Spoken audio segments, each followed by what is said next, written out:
Go to sleep. Go to sleep.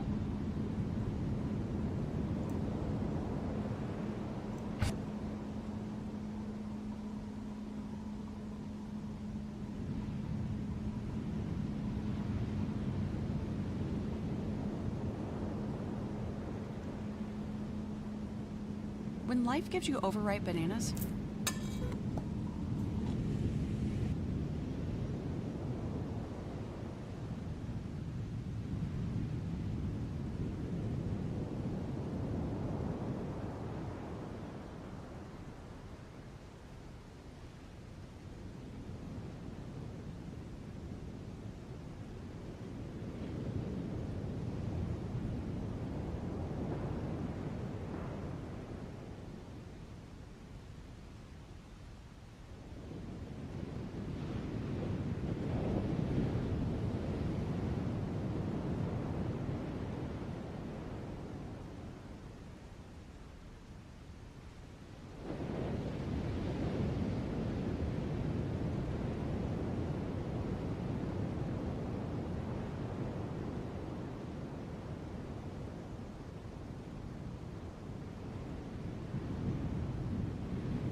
Well, go to sleep then. Where's with women always telling you what's wrong with them and then it's a simple fix? Go to sleep. Jeez, women. They're fake. They're stupid. Like Martine says, women are stupid. That guy is a brownie hound.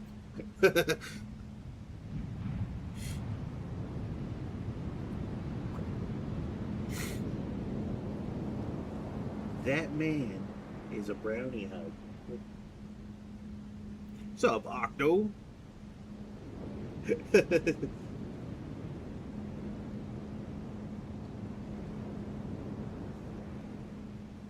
Where's Octo being a little bitch? I wasn't gonna stream today, but I was bored. I said, fuck it.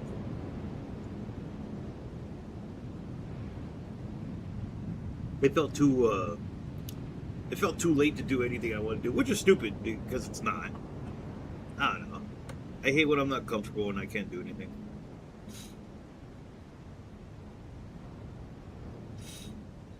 I like a standing desk, but I wish I had a big tall desk. I mean,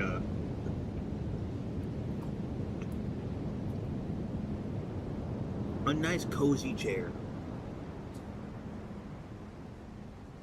But alas, I have no cozy chair. Things are out of control. What's going on? About the Carmelo Anthony shit? What a waste of beer. Honestly, people have been crashing the fuck out about Carmelo Anthony. 19-year-old Carmelo Anthony has been sentenced to 35 years in prison for murdering Austin Metcalf at a track meet in Texas last year. I don't have an opinion.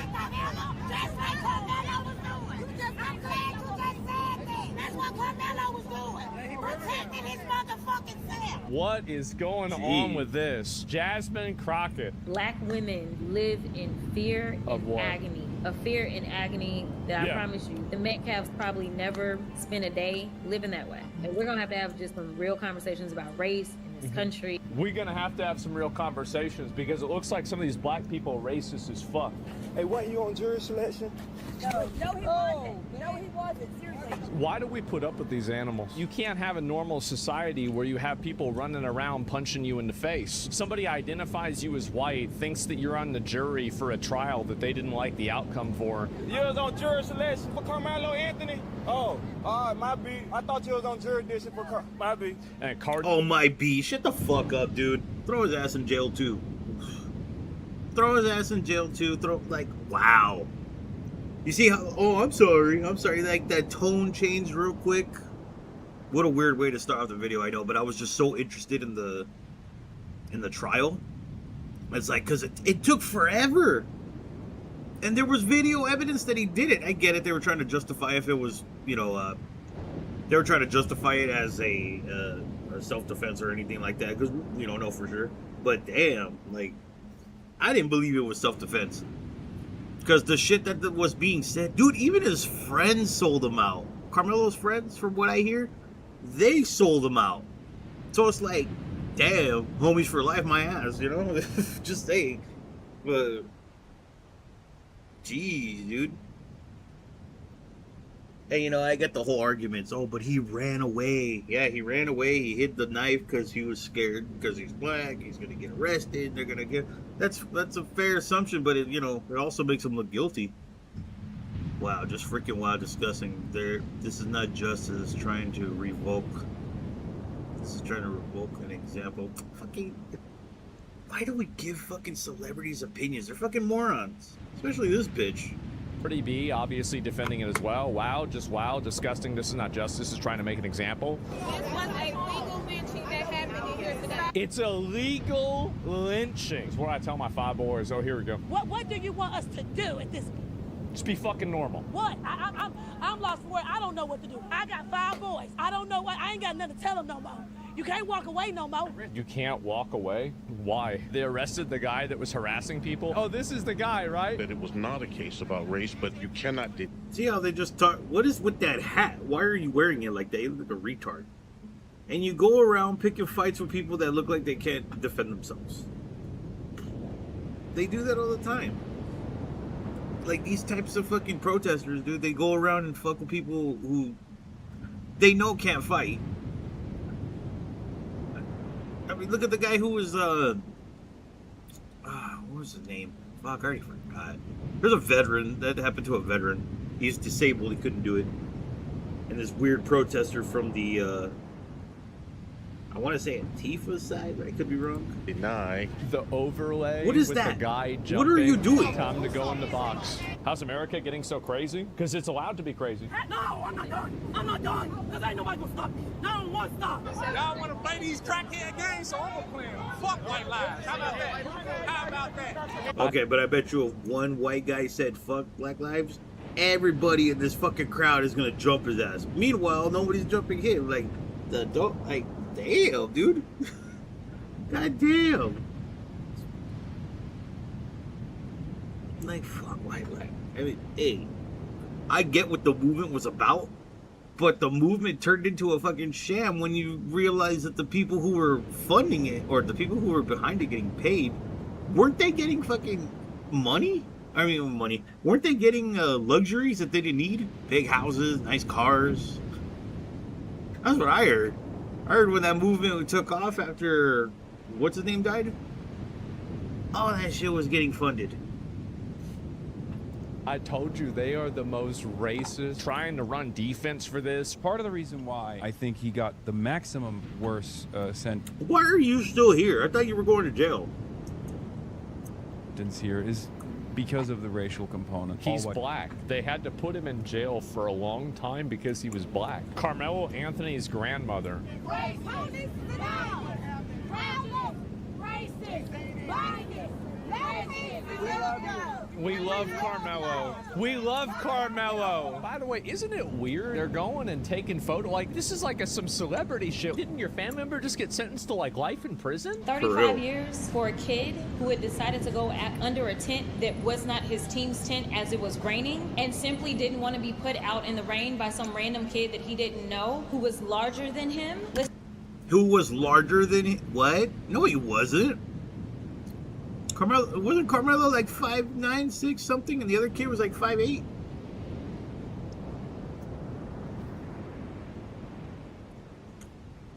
And they said it was raining. It was just a little drizzle. It was just a little drizzle, and teenagers don't like to get wet, even though they take showers. Or actually, that's not true. But looking at Carmelo, he looks clean, so I'm sure he took showers every day, but there was witnesses saying that he was fucking being an asshole because the white kid told him, hey, you can't be in this section, bro. This is the school. I think it was during a football game, and I think they were home or something. I don't know. But even they said that the opposing team, which Carmelo was from, they can't be in that section because, you know, they're going to talk strategy. They're going to talk just amongst the team. So that's, you know, that's poor sportsmanship. It's cheating. So they told him to get his ass out of here. Then he got aggressive saying that, do something, touch me, watch what happens. And that's when, actually, I don't know for sure if the white kid touched him or not. Maybe he did. Probably pushed him. Probably pushed him or did what was a score. I don't know. I forgot that part of the case. Because it was mixed. Some people were talking about how, some people were saying that the white kid pushed him and touched him, you know. So it's like, okay, that was justifiable force, but he didn't need to stab him, though. That's the whole point. What caused him to stab the motherfucker? You know what I mean? Getting pushed or something like that. I mean, yeah, it still justifies as like self-defense, but deadly force, that's a different story. Unless the white kid was trying to kill him, that's an example. But if they're trying to use like, oh, he's pushing him in the rain, he might catch a pneumonia, that's killing him. Not really. I mean, it's a school. I'm pretty sure these schools aren't like that stupid-ass high school where they didn't put tents up for those kids that it was raining because they didn't want to ruin tradition. You hear that story? That's fucked up. I hope those parents sue the fuck out of that school and they lose millions and millions. Because those teachers were like, yeah, we had graduation at our school for 50 years and we're not about to break that tradition because of a little rain. Okay, but can you guys at least put some tents out there for the parents and the students? No. A bunch of clowns, dude. Like, really? You can't dig into the school's budget to get these cheap-ass tents and tarps you can get at Walmart or Target for, like, what, 50 bucks? Like, damn, what a piece of shit. I hope they lose everything in that school. I hope they lose it all. Fucked up. You know what? I want to be in charge of a company for one day. See how it feels. My siblings and I bought a PS5 last night. $350. Pretty cheap and runs smoothly. Haven't heard about this case. Oh, the Carmelo Anthony case? Yeah, it's old. It was like last year old. It was last year old. They finally convict him. A part of me feels a little bad. Just a little. Just a little bad because, you know, I think he was 18 when this was happening. 18 or 17, but they tried him as an adult, so he most likely 17. I just felt a little bad for him because I seen him cry. And I don't know, I was like, well, I feel kind of bad for him. Just a little. I'm not justifying what he did. He still needs to do time. Like, that's like my main thought is he still needs to do time. It's just like I just kind of felt bad when I saw, I mean, I've seen a lot of people go to prison cry because of the, you know, news articles I read on my spare time. And usually I'm cheering, like, good. Fuck that dude. He killed that girl? Good. Fuck that dude. He did that to that kid? Good. Let him cry. Ha ha ha. Laugh his misery. Part just a little bit of me felt bad for Carmelo. But it's like, hey, you killed the motherfucker, you gotta do the time.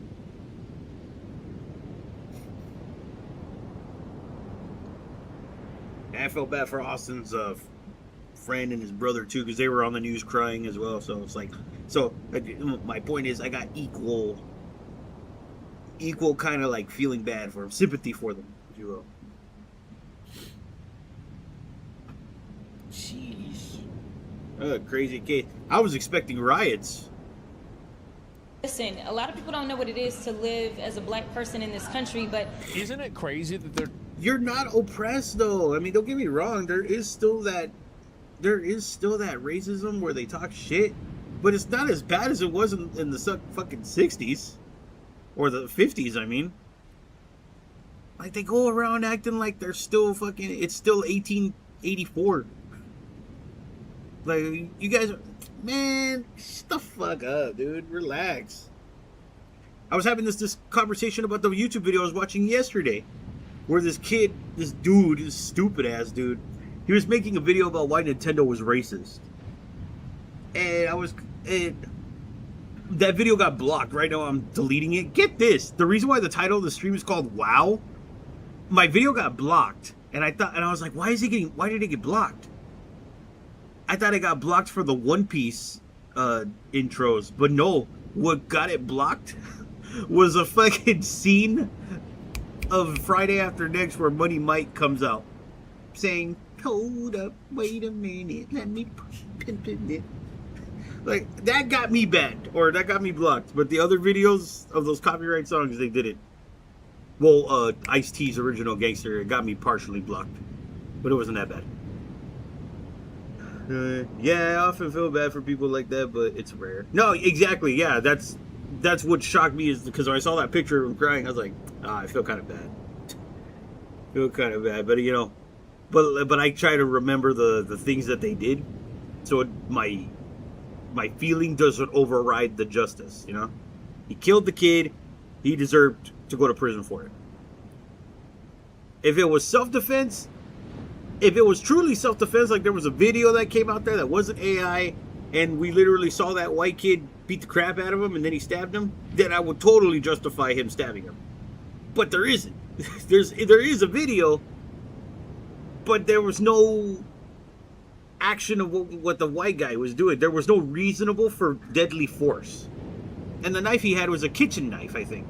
So what the fuck you do with a kitchen knife?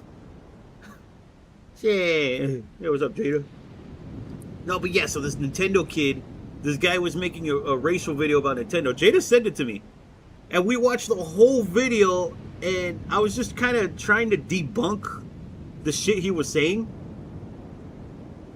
And the bottom line is, look, I'm not saying that somebody is racist at Nintendo. I'm not saying that nobody's not racist there. It's Japan. Most Asian countries are a little racist. But, you know, they're not slaving people, so relax. You know, not only are they racist, they're body judgmental, man. Shit, they have a section in stores called fat, for fat people. There is no fat people. There's barely fat people in their society. And when they do have fat people, they make fun of them. They shame them. Look it up. It's true. So a country like that, who has shame, who have this weird sense of pride, it wouldn't surprise me if they were a little racist towards minorities. But like I said, at least they're not fucking enslaving them. At least they're not putting them in chains and doing what the Egyptians did, or what the Americans did, you know. But either way, they're making a game. They put this character, and they light skinned him because, you know, people don't like black people over there. I was like, why does that matter to you though? Why does that fucking matter? It's not like I mean, they still have black characters. What are you crying about? One of the most famous ones, isn't it like a Zelda character? Oh, and that's another thing.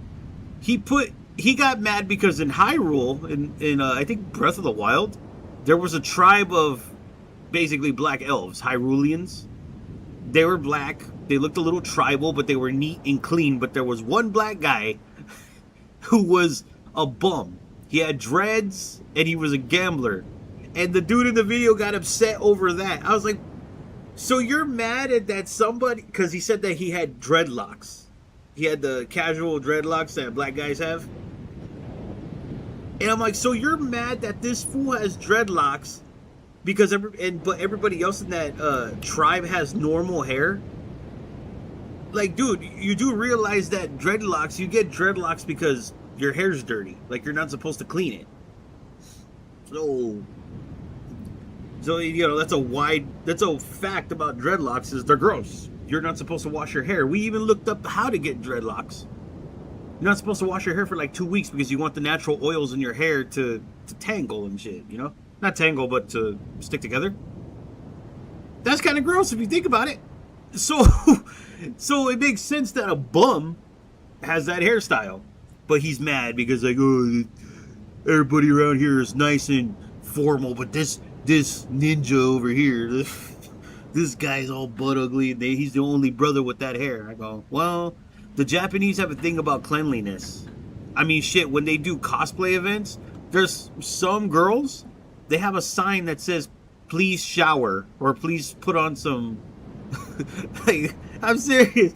There was one cosplayer who was like, dude, you people stink. You know, take a shower before coming over here. Put some deodorant on. Like, wow. That's funny. My point is, Japan calls it like they see it, and I don't know what he's crying about because it's not that big a deal. Even the girl from Pokemon, I was trying to debunk. The old lady who was a rapper and the paleontologist, or the archaeologist. Because he says that this bitch looks like she looks like some black maid from the 50s. I go, okay, yeah, that's a weird coincidence, and I agreed that, hey, if somebody in Nintendo was doing this on purpose just to be racist, I'm not ruling that out. I'm pretty sure there are some people like that in gaming industries. So I'm not ruling out the possibility of that happening. But I think it's coincidence, and if you do some research about archaeology, the character in Pokemon, she dresses pretty formal, and she's wearing an apron. Now, it makes sense that if you want to wear you want to protect that clothing underneath, you wear an apron. Maids did it all the time. The black dress that they wore, that was supposed to be nice and clean and neat. As clean as they can get it in the Victorian era, because that's where it started. Or I think it was where it started. But they had a white cloth because the white wool was easier to clean. They could be much rougher with it and for the stain. So it's like, bro, you're getting mad over a simple invention that was related. I'm not calling her a maid, but she's saying that she looks like one. Most maids wear white. Well, white apron. I mean, heard about that. Like, it's like they had stores for skinny people in the U.S. and is listen, cool. Link saw black tits. And he did, bro. Link saw black titties. And he loved it. They're trying to blame this has anything to do with him being black. Do you ever think about like how bad that makes black people look? If I went and I said that, people would call me racist. The fact that there was little to no mercy seen or humanity seen when this I was about to say, why do you have a desk in the hallway? Are you that... Do you suck at your job? I was scared. 35 years. But I was just a guy in the background. background. He was scared. Metcalf tried to avoid a fight, telling Anthony, quote, dude, I'm not going to fight you at a track meet. Anthony pulled out a 5-inch folding knife from his backpack and... 5-inch folding knife? Okay, I thought it was a kitchen knife. My bad. I'm going to fight you at a track meet. Anthony pulled out a 5-inch folding knife from his backpack and stabbed Metcalf in the chest. I'm so scared. You know who the biggest victims of black violence are? It's black people. You fuck up your own community by trying to run defense for these psychos. You stab somebody with a knife in the chest over having to sit in a different place. You are a fucking psycho. Like, you're insane. Like, no, who does this? Who does this shit? I mean, I don't agree with everything this guy says, but, I mean, Didn't some black actors said that too? Like, didn't Denzel Washington say something like that?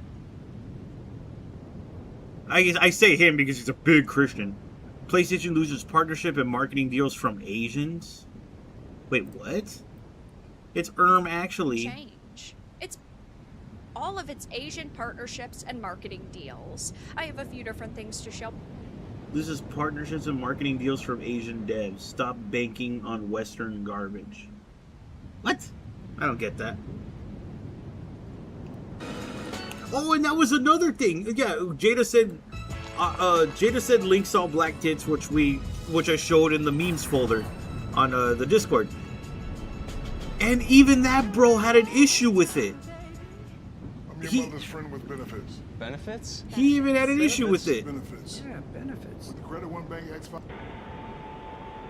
So it's like, so you had an issue with a very sexy black female character in Link to the Past, but you had an issue with it, and I kind of get why he had an issue with it, because, you know, racism is not just associated with violence; it's also associated with sexual harassment. There is cases of it where slaves were used in a sexual manner, but it was mainly violent. It was always raping, you know. There was actually a chick in New Orleans, I believe. She had black servants, and she would, from what I hear, she would kill some of the dudes and drink their blood and bathe in their blood. There was accusations that she cut off their, you know, their family jewels and the chili dog. They would cut that off and eat it too, from what I hear. I don't know if it's true or not. I just do know that the reason why they did that with the blood is because they believed that their blood had nutrients for them to live longer, because every time they got older, they looked nicer, or they looked younger. And it's kind of true, you know. I mean, I think the more melanin, what is it called? The more melanin you have in your skin, you age better than most people who don't have it. So I get what he was saying, like, yo, oh, they made this sister look all fine, blah, blah, blah, blah. I was like, okay, yeah, all right. We can't really rule out the fact that just because it's beautiful or just because it's attractive doesn't mean it's right. Like, I get that. Still stupid, though. It's like, come on, man, what are you getting mad about? Shit, and Link looking at her like, hot damn.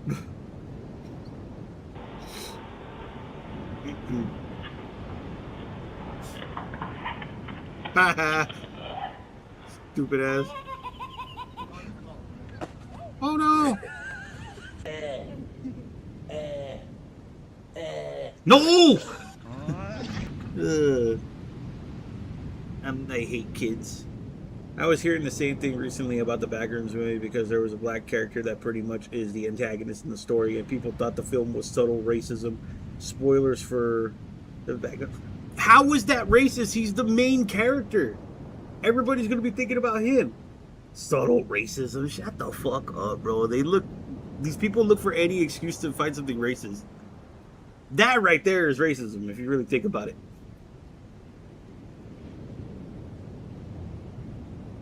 Jeez.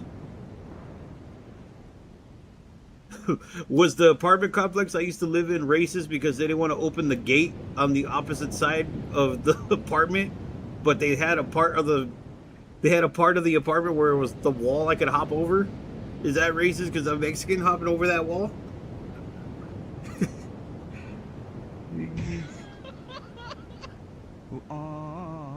Doing the Lord's work.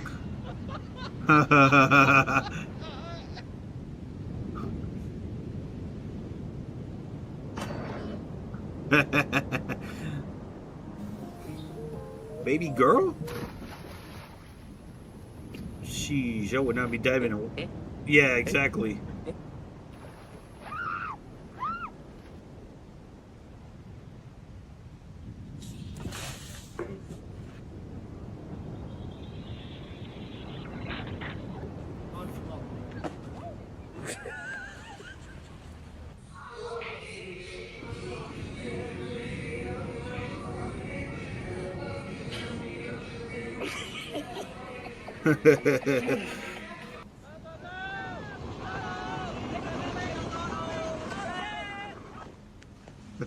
Stupid asses.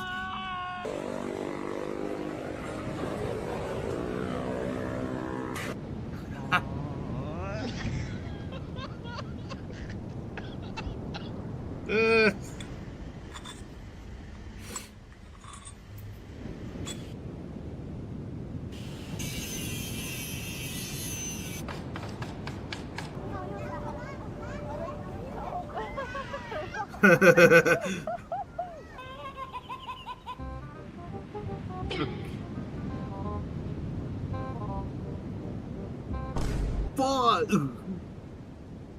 POV video tente de Rubar or Toro Costado. What is this, fucking Brazil or some shit?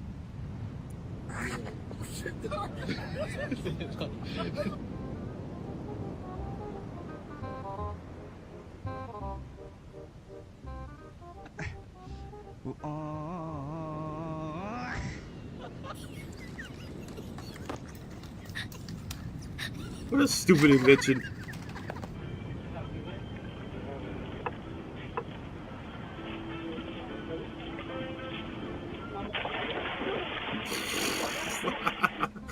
What a dick.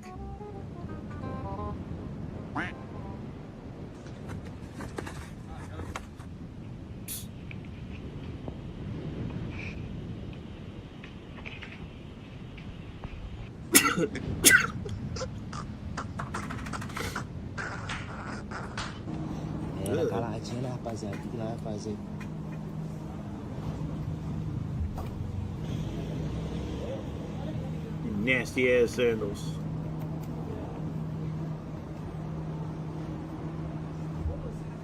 Haha.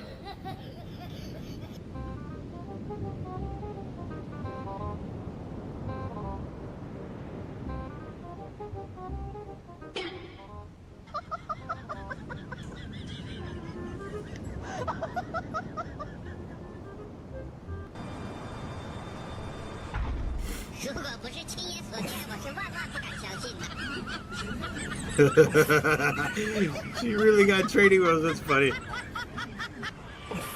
Fuck it. They don't look stupid. They actually look kind of cool. Get me some training wheels for my ninja. Dude, I would do that. I would get training wheels on this ninja and go fucking hit on girls. Like, what's up, girls?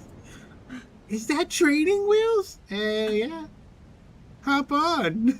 It can support 500 pounds. Oh, you calling me fat? No, I'm just saying our combined weight, you know? I mean, your friend could come too. What do you weigh, like 100 pounds and your friend weighs 120? Because she's taller? I weigh around 200. See, we match. Just saying, bro.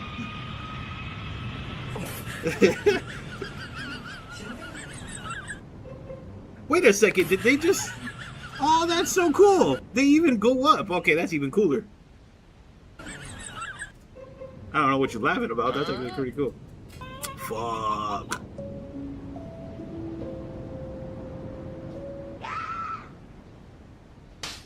Did he really squeal like a girl?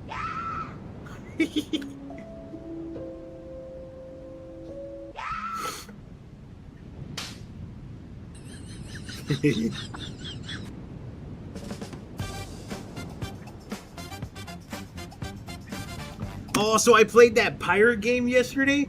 Oh, it was so much fun. That pirate game was so much fun, bro. Oh man, I can't get enough of it. 3 hours straight on a fucking island just gathering bullshit, eating coconuts, killing zombies. They're called drownies. Well, I think they're called the drowned, but I call them drownies. Like, yo, speaking of drowns.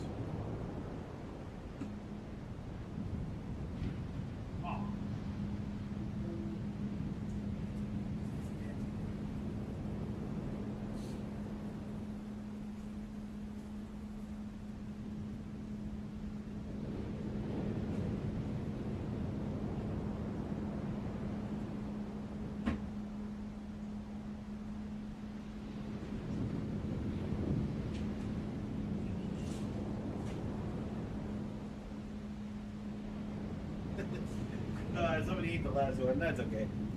I was like, speaking of brownies, my mother bought I can't believe she bought these, this crazy bitch. My mom bought this tray of thick-ass cookie Oreos. Like, you know how when you bite into a coffee cake, you get those crumbs? I guess it's called crumb cake, too. Yeah, she bought one of those. I was like, ooh. She goes, did you see what I buy? I was like, what? I was like, you bought that. You know, like, that is the first time I've ever seen you buy something that's something I would buy. And I tried it. I was like, ooh, that's a little too much sugar. I'm not going to eat this because I just ate. I didn't want to go crazy with the sugar. Even though I drink soda all the fucking time. It was pretty good though. Now I want some cake. No, yeah, that's cool.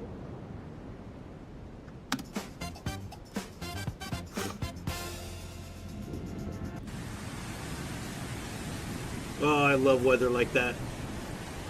I'm always afraid to walk in sandals in water like this because I feel like the water would just is not good for your feet. But, you know. Nope.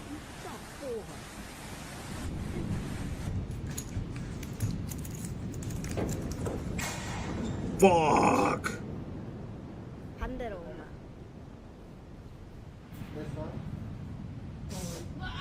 Ha.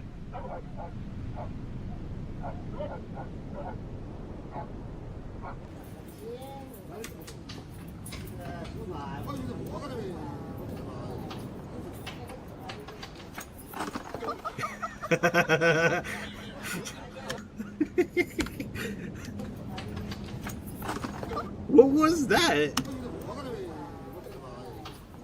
Hey man, beach?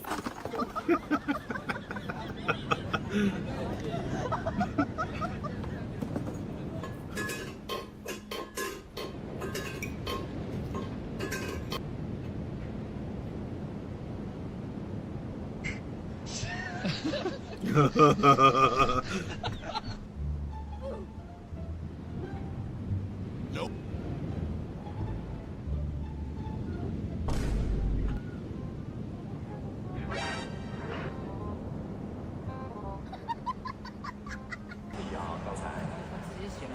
Ooh, robots!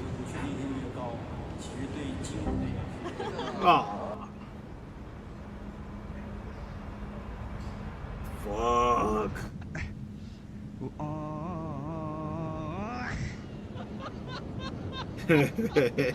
Someone shoot. Boom.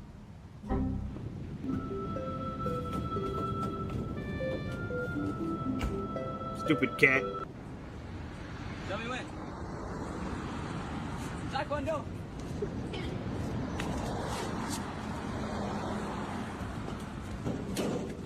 Yo.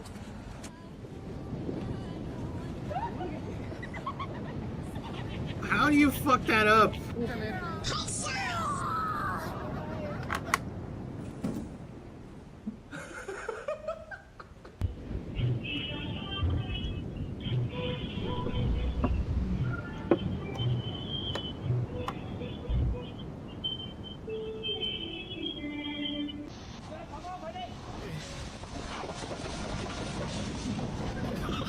Oh yeah, those plants hurt, bro. Those plants hurt. You ever, I've never ate them, but the grocery store I used to work at, they sold them all the time during the summer.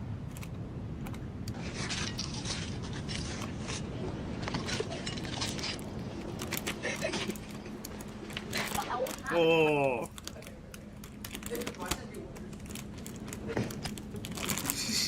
For legal hands form your business. Visit LegalZoom.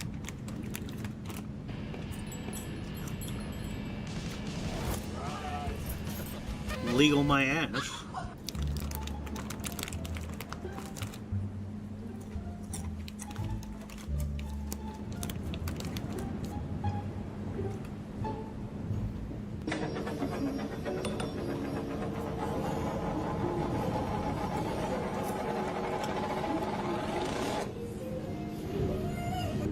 Nice.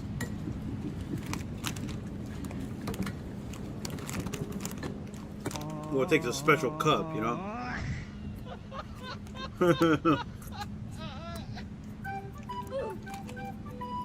Nope.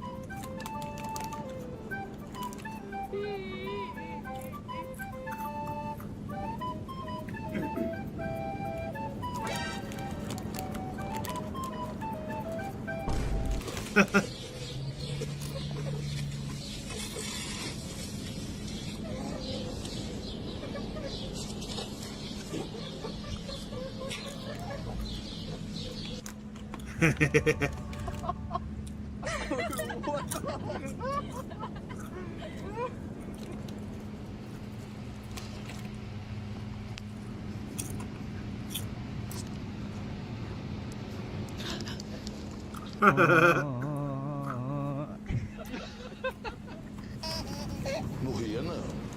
Se você...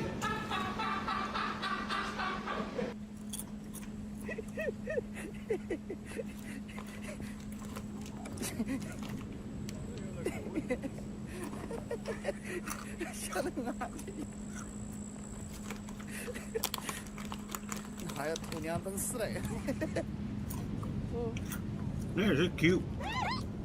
Ha.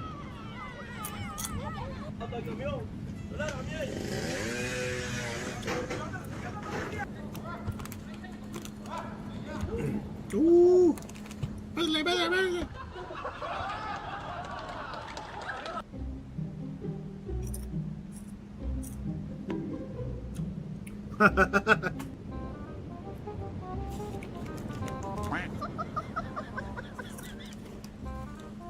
Pull her right.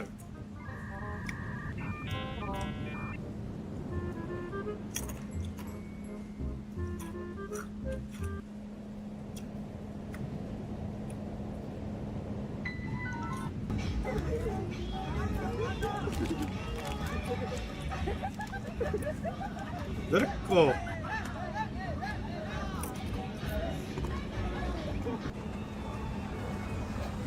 What's up? What's up? Man.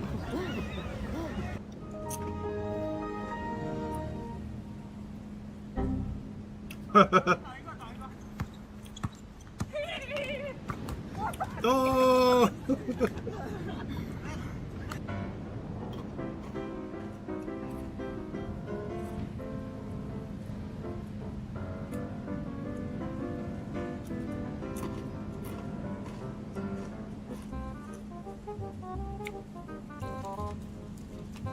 That's one way to get around.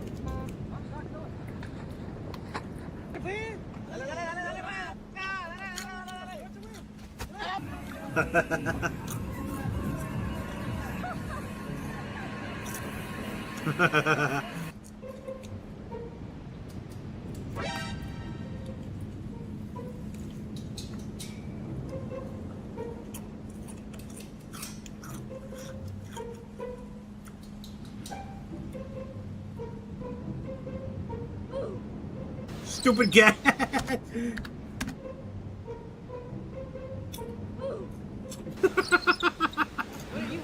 The way it just runs away is so funny. What are you looking at? Ooh, what? Wow.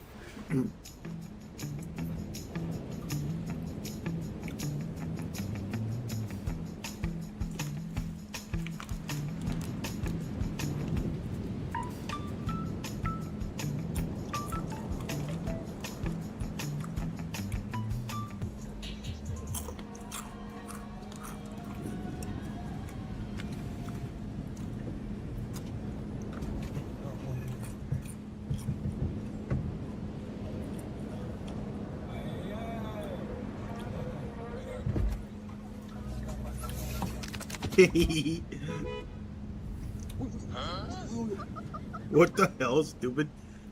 So you bought a shirt on Amazon with paid shipping, and once it arrived yesterday, I was so disappointed since the material, which had the picture printed, you could tell that that one was where after 3 washes it starts to shirt off. First time using Amazon, by the way.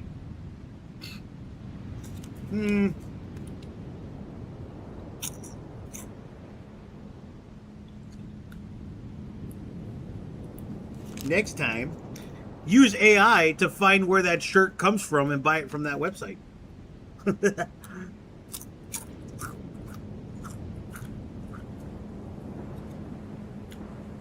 Personally, I don't buy actually, that's not true. Those sacks of muscle shirts that I had, I bought those from Amazon. You know, they came in sealed, so, you know, my experience with Amazon was usually not shit. My brothers, they had issues with Amazon. I guess they had a gift card once, and they were trying to activate the gift card through Amazon. They fucking banned their account for fraud and shit, and then they lost the money, I think. Oh, that's stupid as fuck. Well, Amazon's retarded sometimes. I don't trust eBay either. I don't know. Part of me trusts Amazon more than eBay.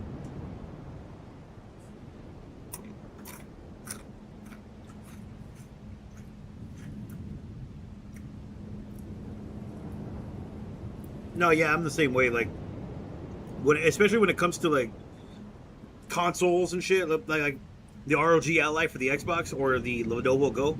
I wanted to buy it from the actual website that sells it, but a lot of times they'll take you to a different website that's their.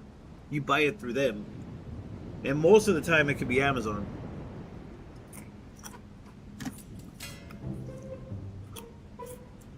Huh?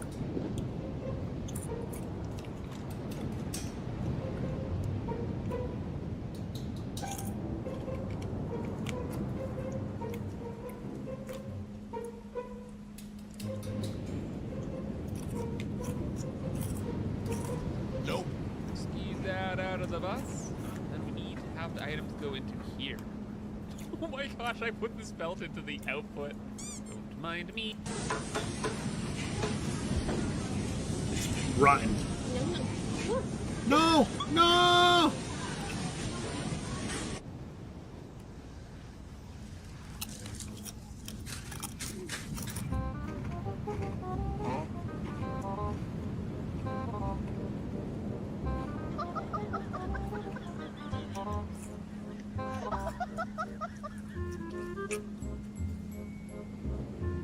Aw.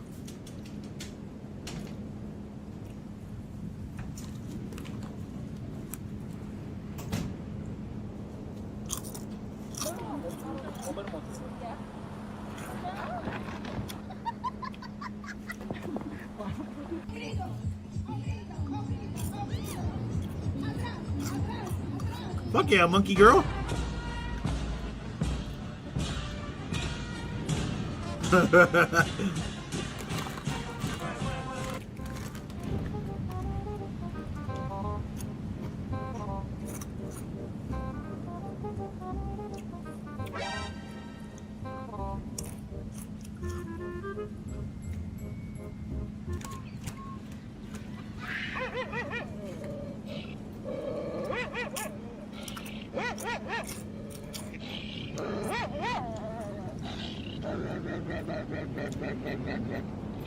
Tough dog.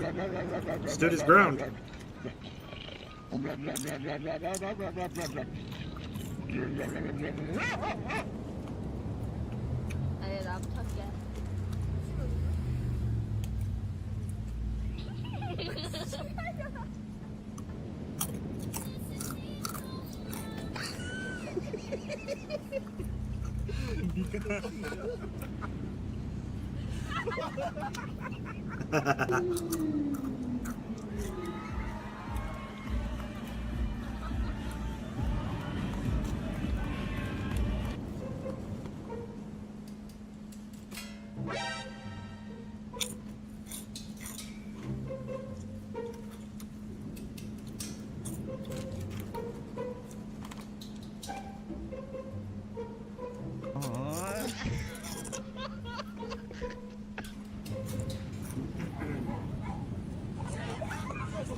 Oh no!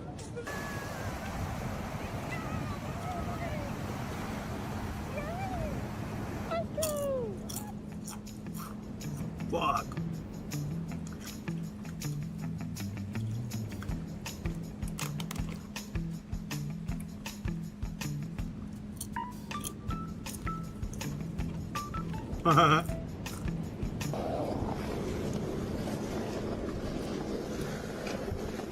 Oh, that looks like it hurt, man. Woo! Chose to buy the own stuff offline since anywhere else I go, nothing I find interesting. When she was younger, I told someone to get me something hard to choose the selection. Has anything that comes to your eye, everything is just bland and stupid looking and it would feel dumbler. Yeah. No, I hear you.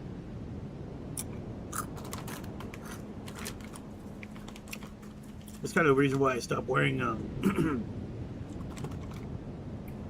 well, I stopped wearing band shirts and sometimes video game shirts. I had one shirt that was made, but I didn't like the quality of it being the way it was made. because every time because you know when you wash it, the picture kind of goes away and it looks stupid. So, oh, that's dumb. What a jip.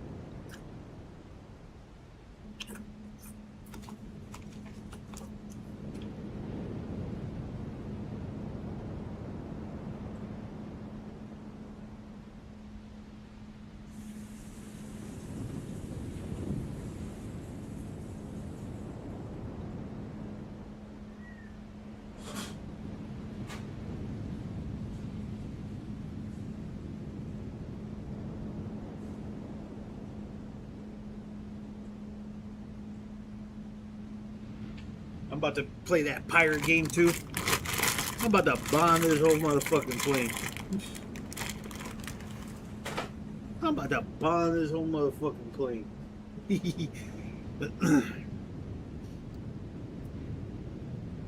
have been formally introduced. Oh, Supergirl, looking fine. Oh, the movie is woke, man. The movie's woke. I don't care. Hot Superman girl, Supergirl.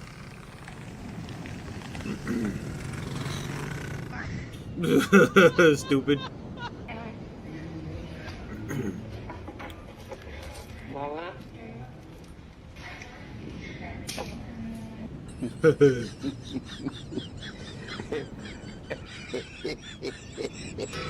Oh.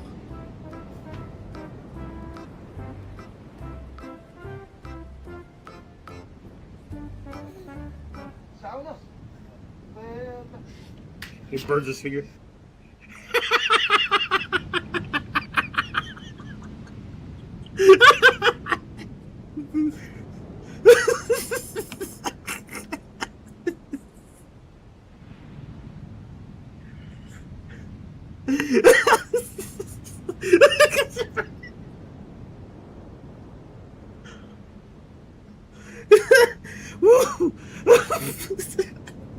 Dude, what the? Oh shit! Oh, that's fucked up. He slaps the hot dog on the back of his neck. Woo! I haven't laughed like that in forever.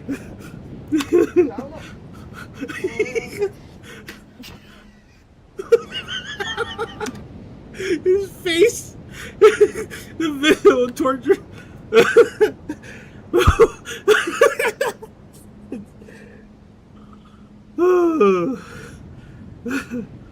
Oh, I needed that. Now I really want to play that pirate game.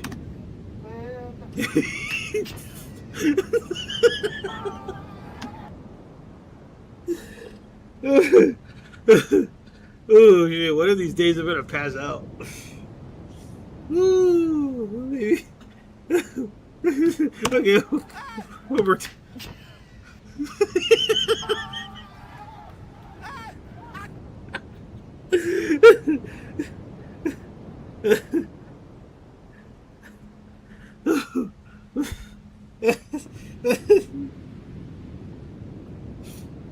Let's look at his face, it's so funny.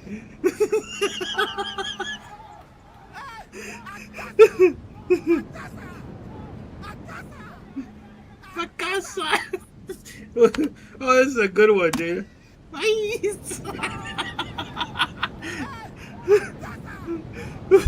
I can't get enough of that. His face. Just look at his face. Just that. I can see time really as being the character that I am, man. I can see time better than you guys. But I saw every second from the pain, from the heat molecules touching his skin to the heat sensory, triggering the nerves and triggering the nerves in his face and the reaction time of his brain. Oh.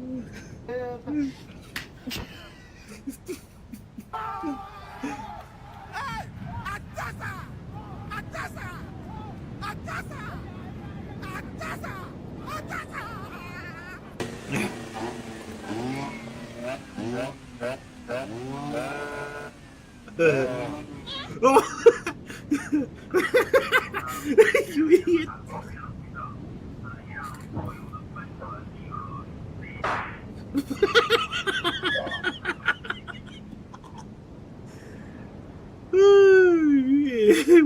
Yeah, that's something I would do. Like, huh? Good thing you were wearing glasses. Stupid cat.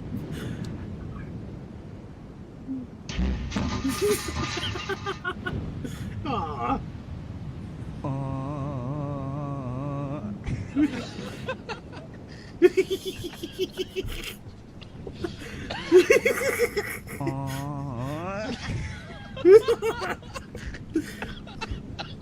Now you made the baby cry.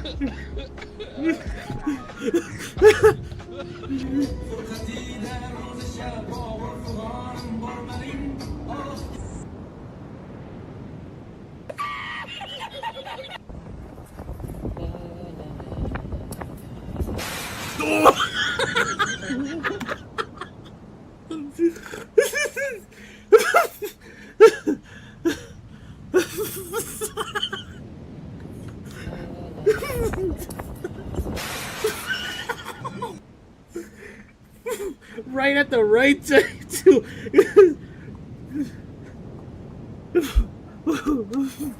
You didn't learn your lesson before.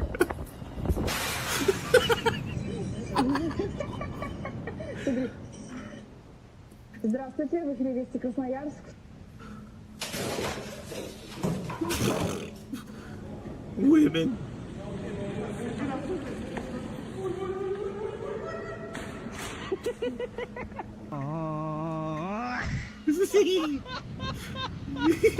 You mentioned the door was locked.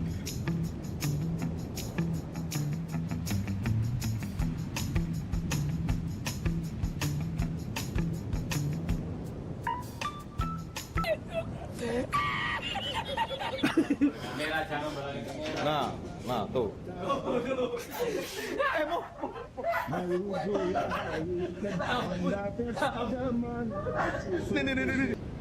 Stupid monkey.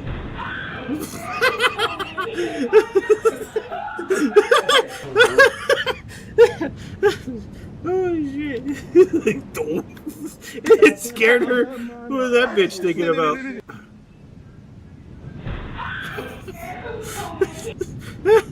That's some nice ass glass.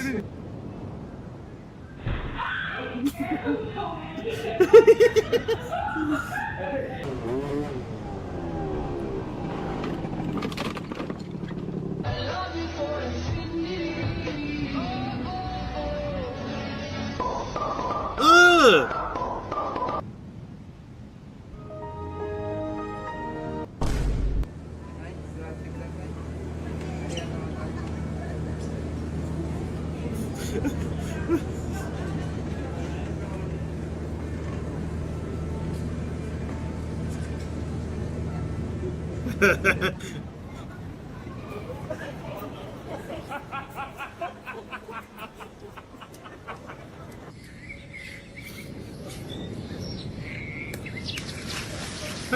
Stupid.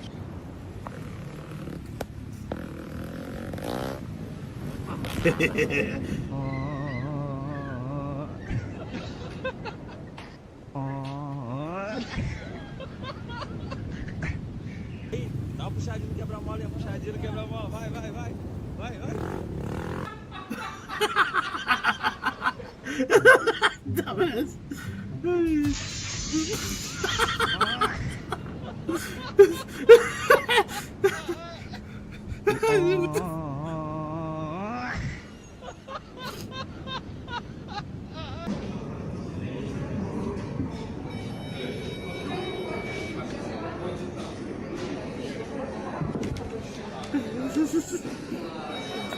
How do you not see the yellow balls? Hey, yo, dog, kick the ball, bro. Kick the ball. Oh, oh! I can't compete.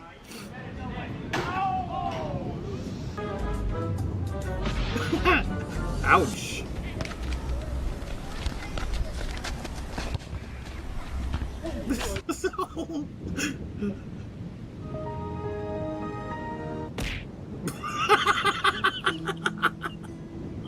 Like a Spider-Man.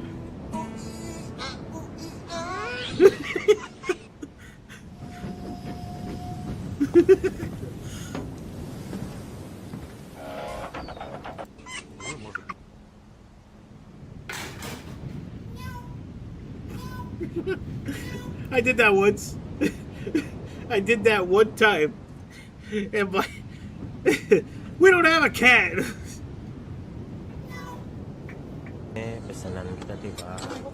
Fuck. What the hell is that?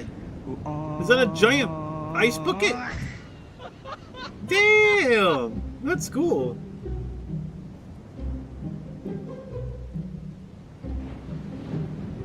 Fake.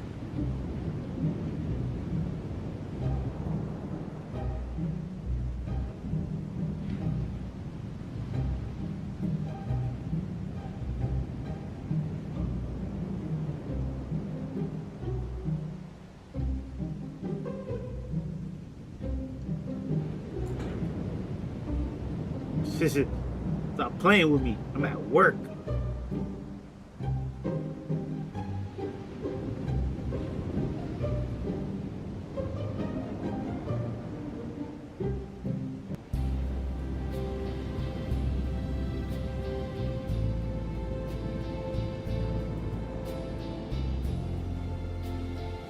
Ugh.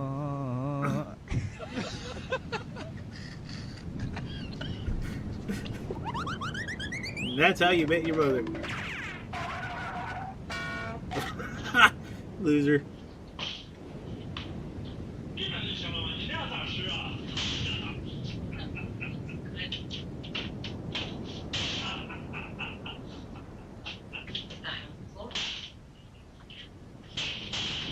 Stupid asses. Who's the moron that invented that? I guess the weight in the center would counter it.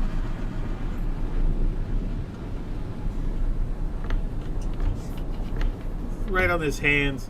Well, I mean, look at the bright side. It didn't hit a wall.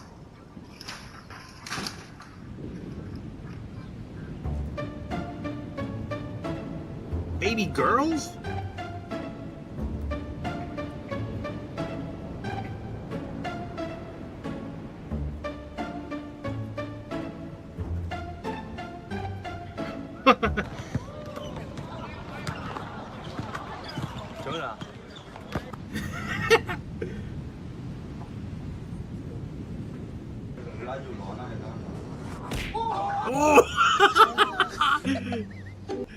Dude, that's weird. It's funny, but it's weird.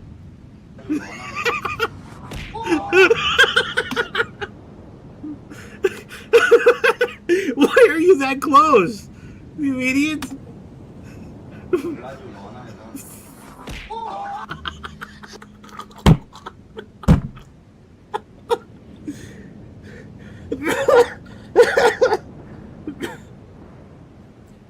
Woo!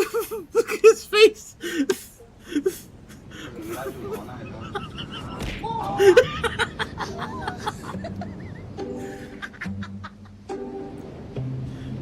You would. You would. See, women are just as crazy as men when it comes to waifus.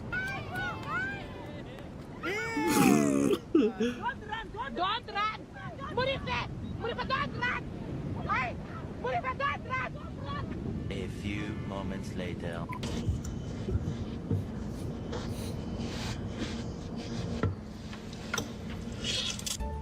Ugh, I hate eating noodles like that.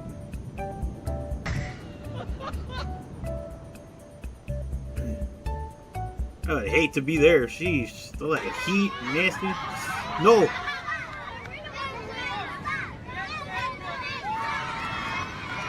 Oh! Oh! Oh, man. Woo! I wasn't expecting the face, dude. I was expecting like the ass or his back.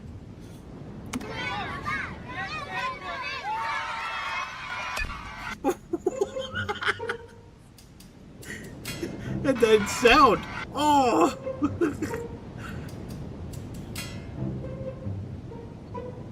What are you looking at, fool?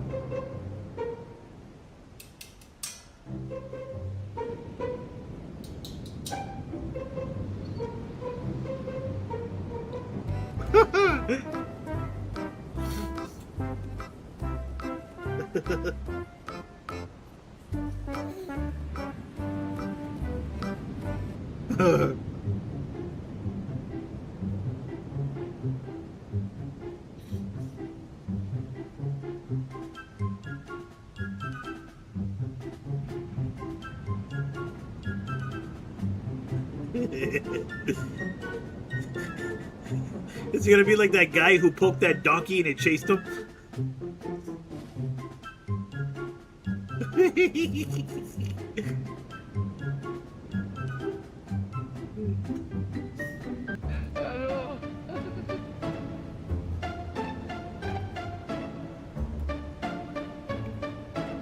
Jada's phone.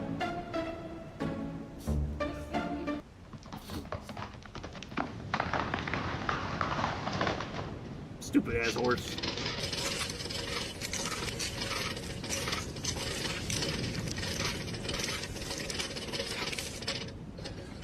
Idiot.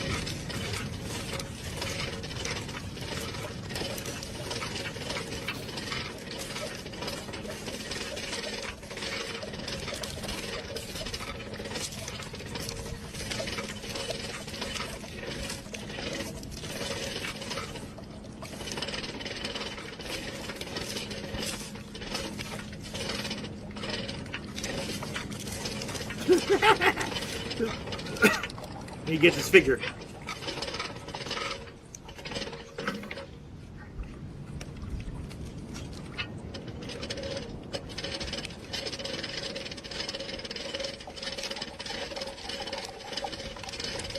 Oh, that's annoying.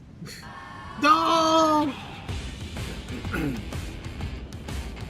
Oh!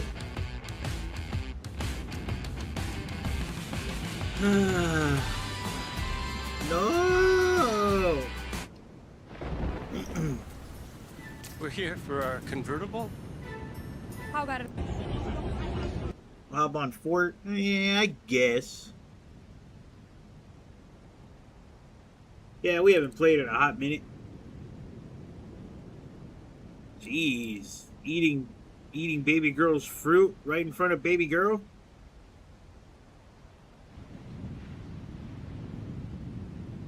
Women.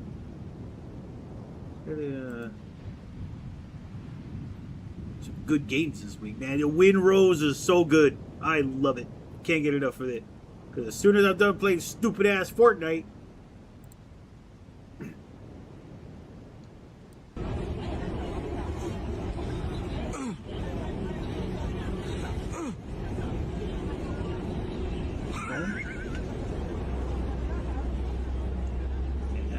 that's how I met your mother.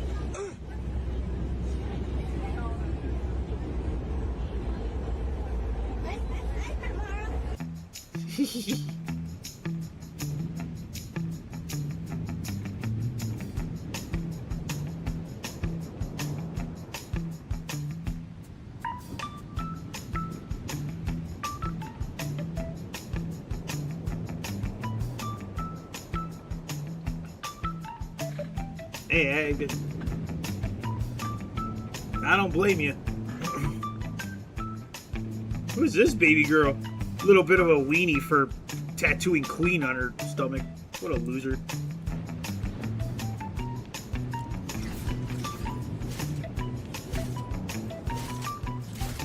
Tattooing Queen on yourself? What a loser. One of the most insecure things I've ever seen in a Fortnite skin. Insecurity. Ugh. Oh, cool. Look, Skeletor's on here.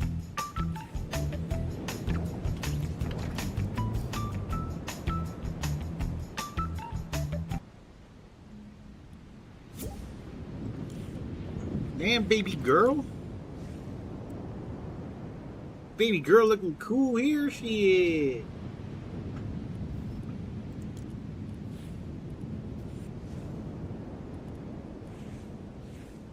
Of course they put Cat Girl, or whatever, Black Cat, whatever the fuck her name is. The Skeletor skin is pretty badass.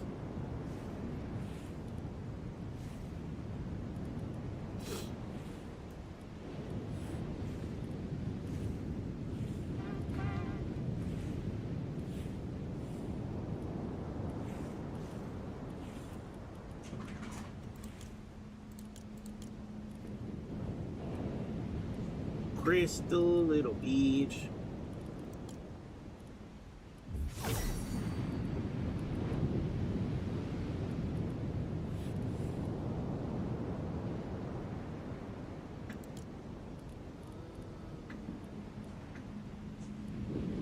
What's a Sprite?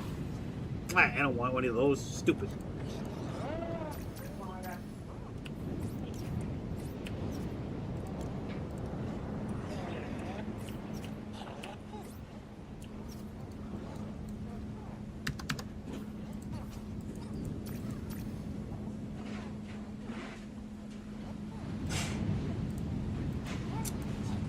I don't want to pick this stuff. God damn.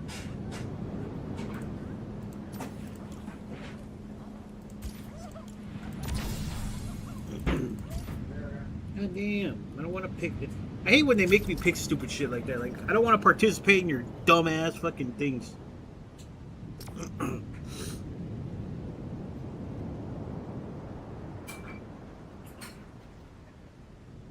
Also, I wanted to talk about how I just started to look up stuff I wanted when I was younger, like figures, characters. Since now I have the money to actually buy stuff and stuff I wanted. And since you got money, bro, let me hold $1.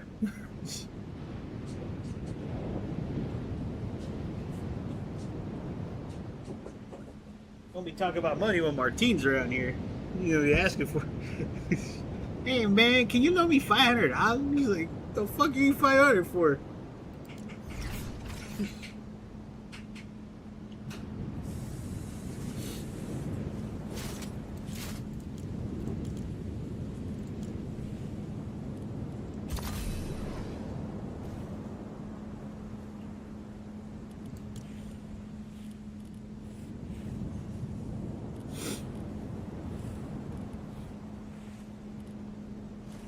What do I have in here?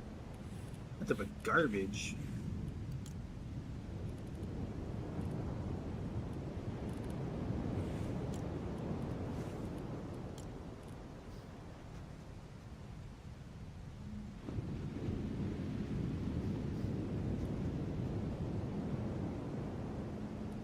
Oh wait, what am I doing?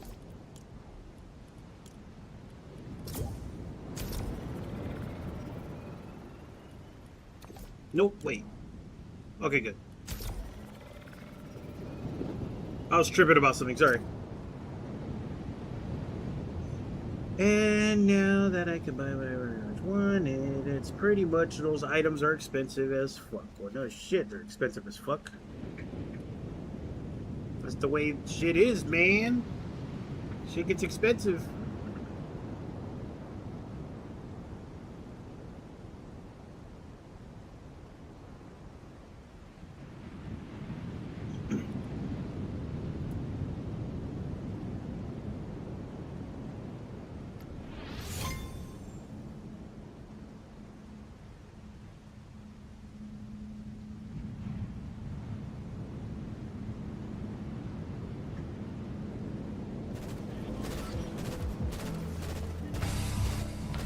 Can't believe you forgot about your brain.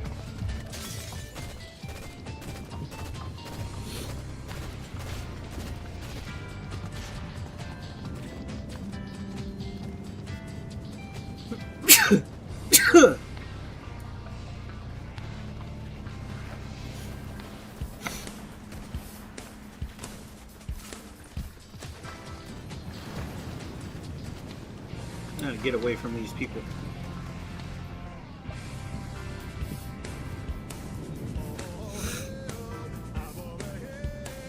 Something I wanted 5 years ago that cost me, what? Cost me like 30 bucks back then. Now it's around 100 and more, which isn't too bad. Still large low in the price.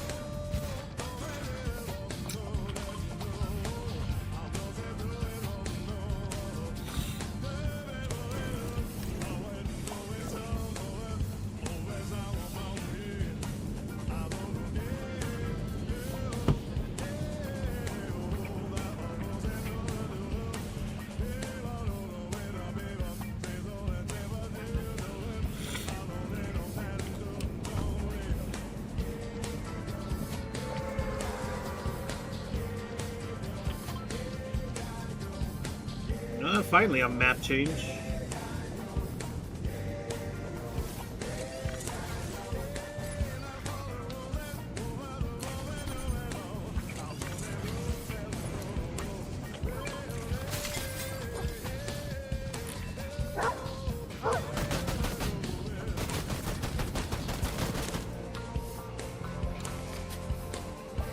fuck are the weapons at?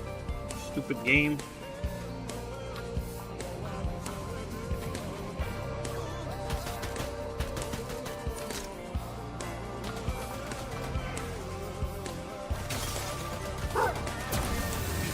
Ah.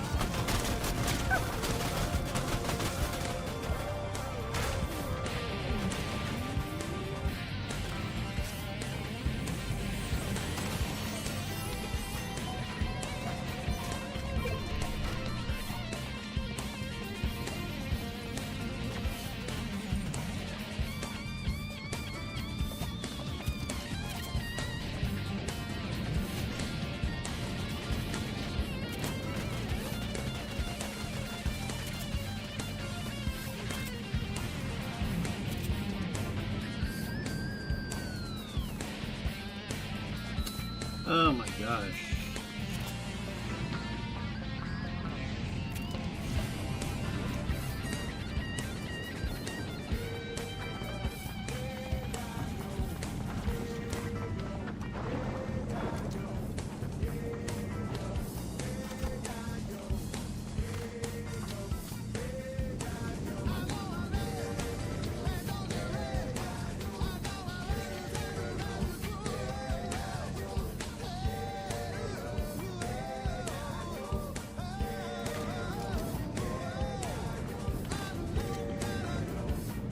Where the fuck are these people at, man? Goddamn, dude, why are you in my way?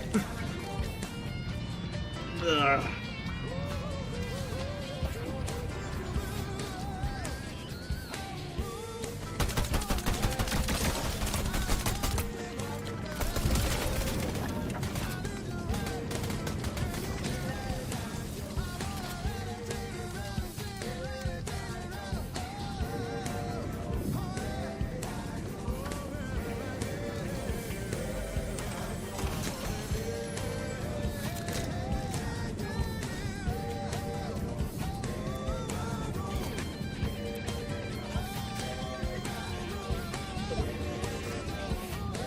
Ooh.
God damn it, man.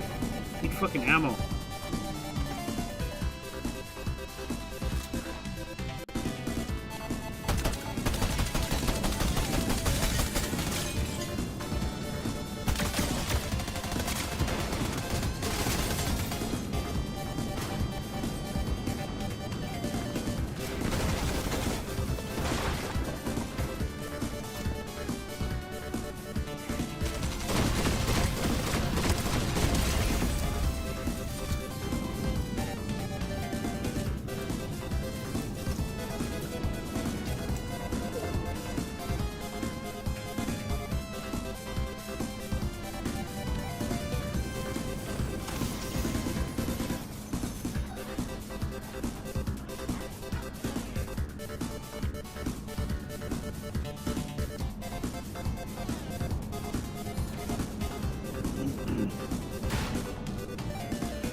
Ugh.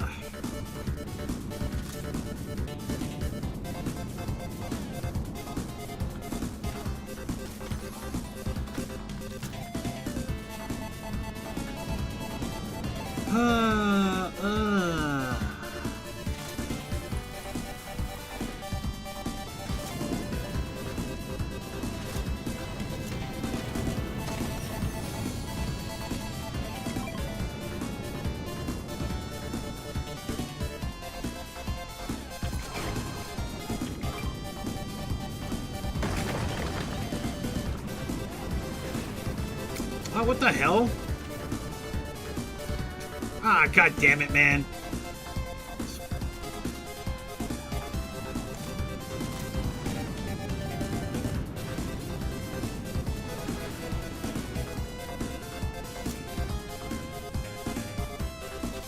As a matter of fact, wait a minute.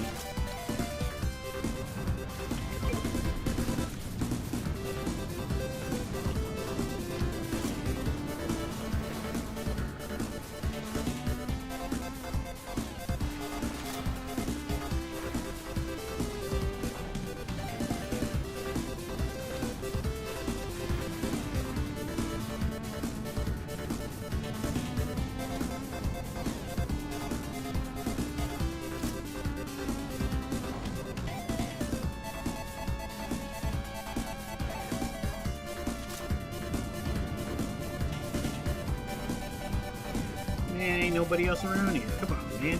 I need ammo. Lots of it.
Dude, what the fuck, man?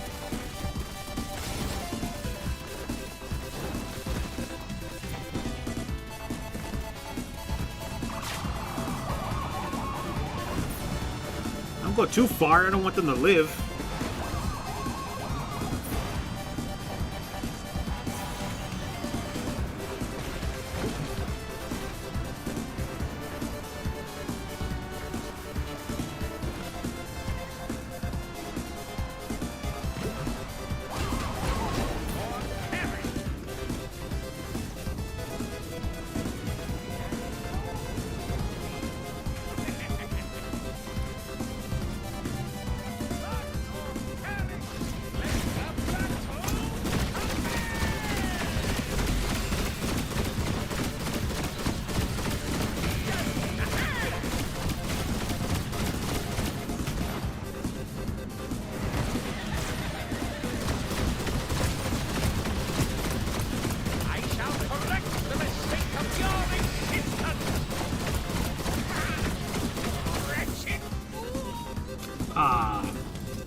Better get my ammo back. Man, I wasted more ammo fighting this guy than I did getting it. That's stupid.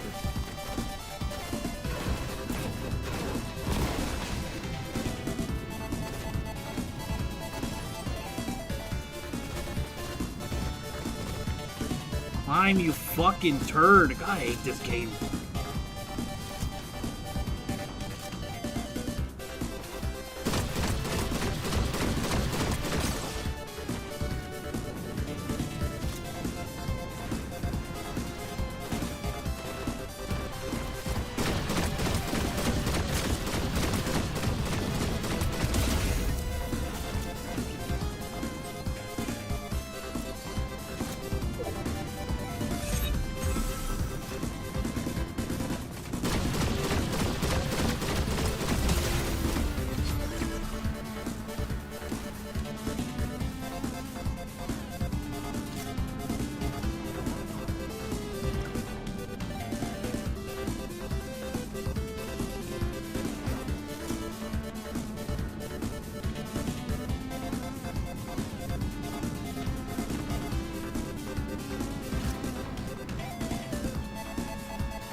Fucking bitch ass, what was that?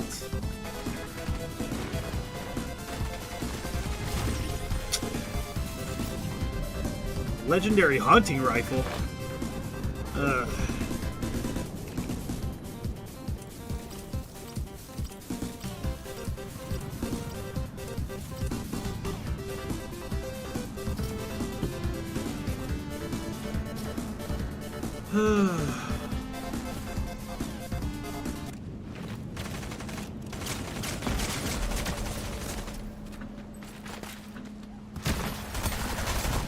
What the hell? Thank God he's gone. I've been holding in a major fart.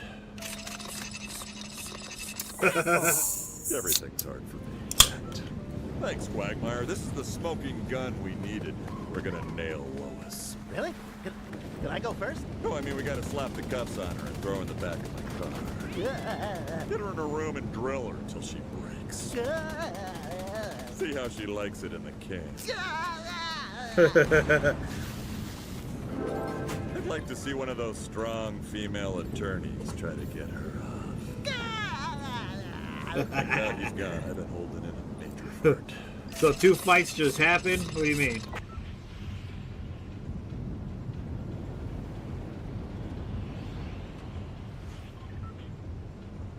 The new KFC Supergirl Ultimate Meal. Get it now, before he does. And see Supergirl in theaters June 26th. You, just you, building your app on base 44. Describe it. And it's real. One thought leads to more thoughts. Layer by layer. So different how? There's no no jet engine sound going off? Bring them in. They just click. Okay, kick it up a notch. Create something smarter. Something powerful. Style counts, so give it your touch. Big or small. Next idea hits at 2 a.m. Of course it does. Keep building. Ask yourself, wait, I built this? Damn right. Base 44. Build it your way.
I thought I'd get health doing this shit.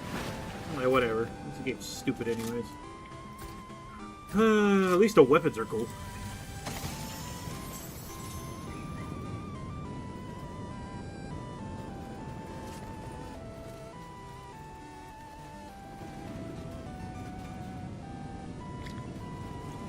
So great about the Gozo.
I missed the bounty stuff.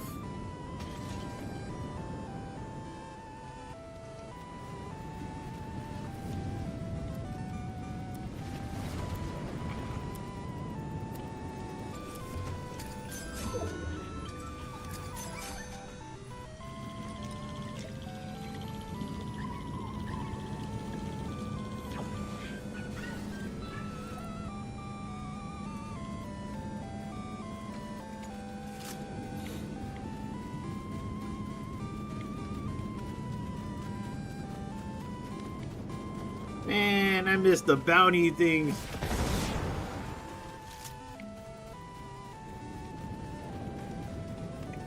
So what happened? One of my brother, uncle, and me, and my sister. Oh wow. What about this time? Kids?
What the fuck was this useless shit?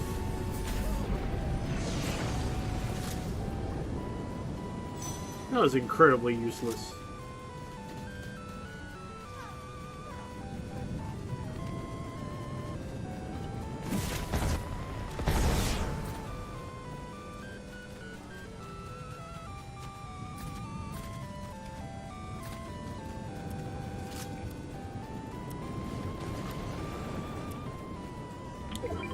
Oh yeah, I forgot. You said your uncle lives with you, right? So, yeah, tensions in the house. Get up there.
Dude, what the fuck was that weapon? Come on, man. You saw me shooting at him. Oh, man.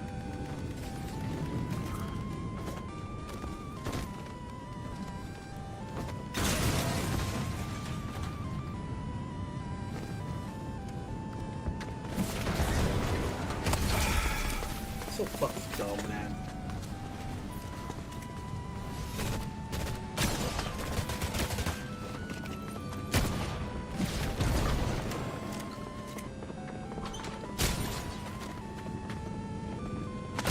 I don't know why they was fighting. All I heard was stuff falling and then one slam.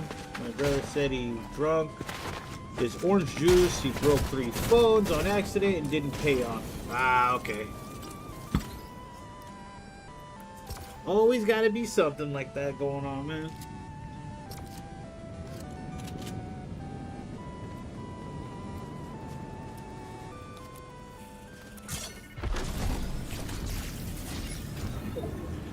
So I got killed with a burst gun, I think.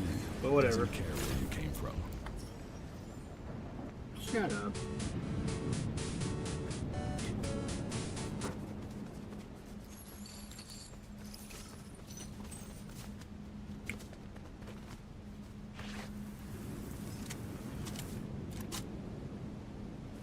Ads are stupid, man.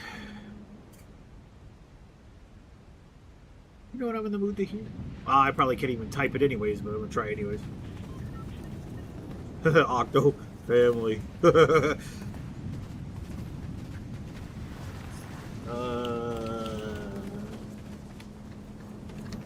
I can't type it in anyways.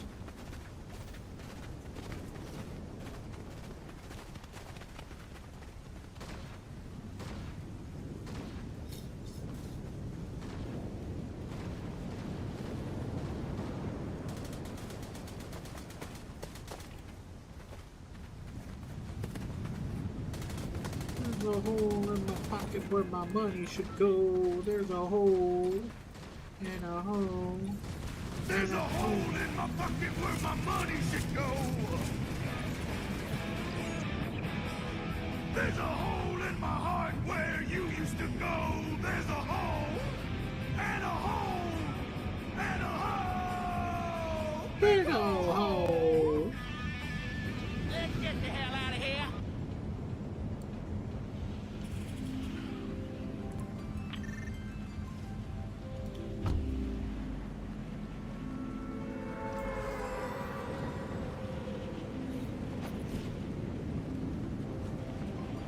Yeah, my sister and my mom started arguing when we just had an argument, so I had enough, told them both of them to shut up, and we just an argument. Then my sister opened her big mouth, told me to shut up. I'm not.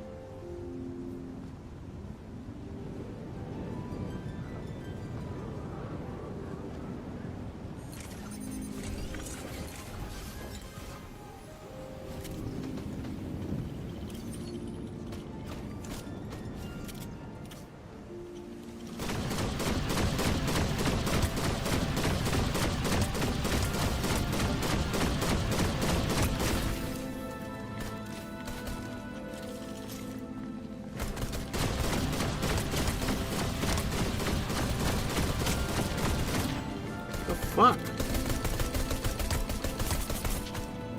I'm out of bullets. Are you serious?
Come on, man.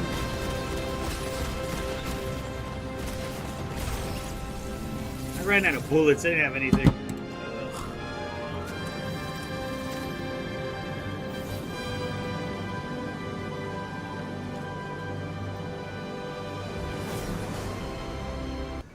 You're already angry with the landlord? Dude, landlords are fucking idiots, dude. The voice didn't work out.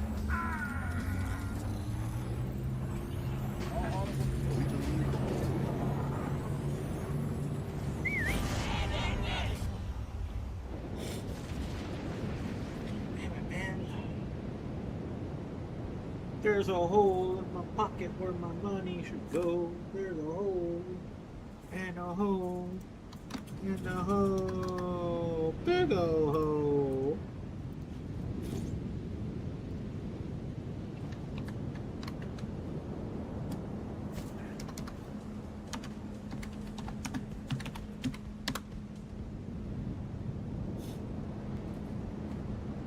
There's a hole in my pocket where it used to go. There's a hole. And a hole. Big ol' hole. Personally, I don't like the disrespect my sister giving my mom and raising her voice like, nah, then you disrespect me as well. Not gonna stand for that and like talk to you like that. Entitlement, man. Entitlement.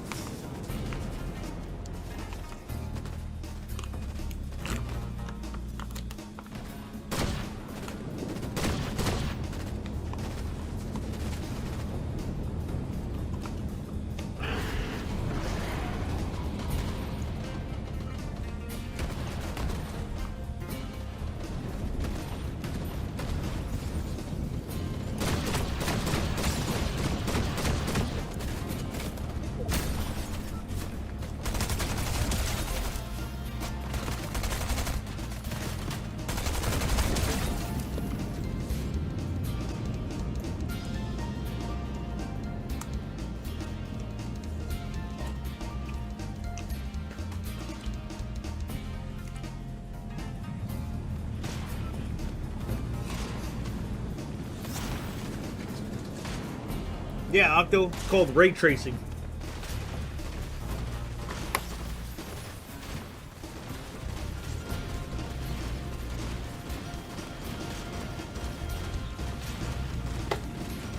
It's very stupid. Ray tracing is just a dumb thing. They really don't need it. I took it off. Well, I took it off because I didn't want my PC crashing.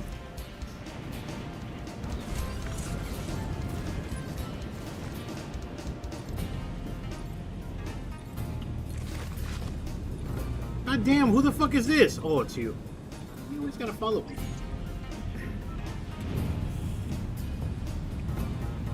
What's out in the mountains? Is that Grove Street over there?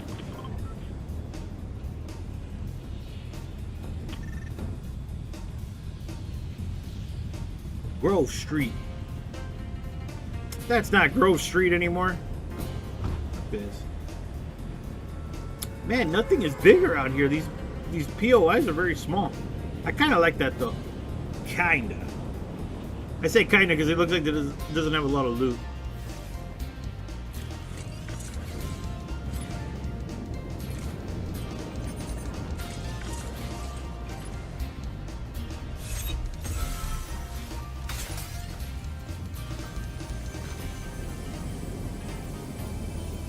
Dude, seriously?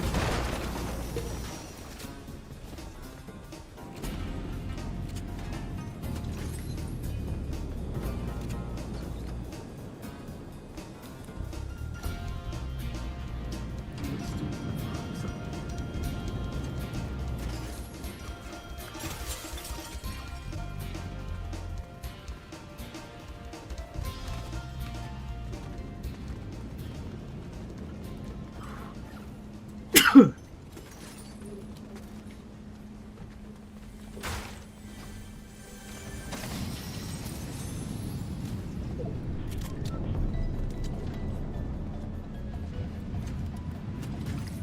the hell is this?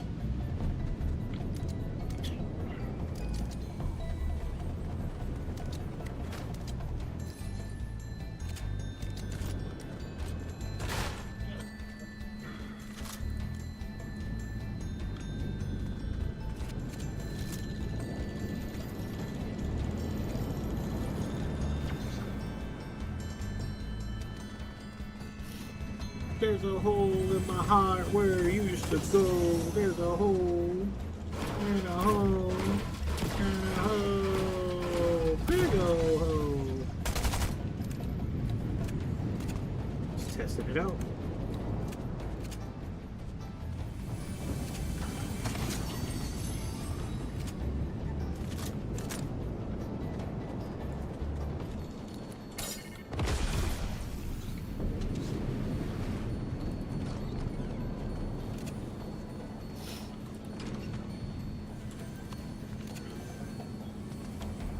Dude, just jump out the window. The fact that that needs an animation is so dumb. Aha!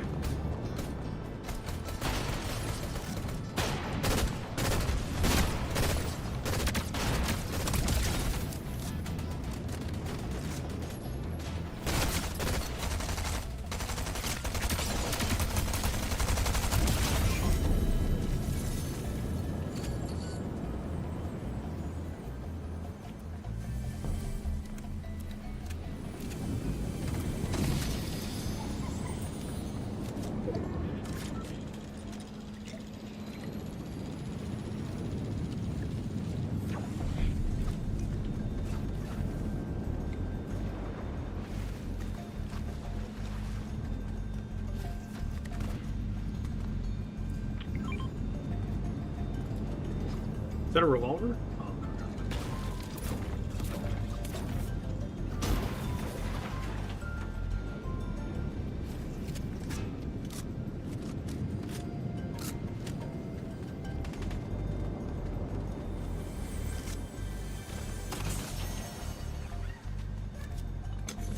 God damn, man. Fucking dude. Big dog. Big girl.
Baby girl?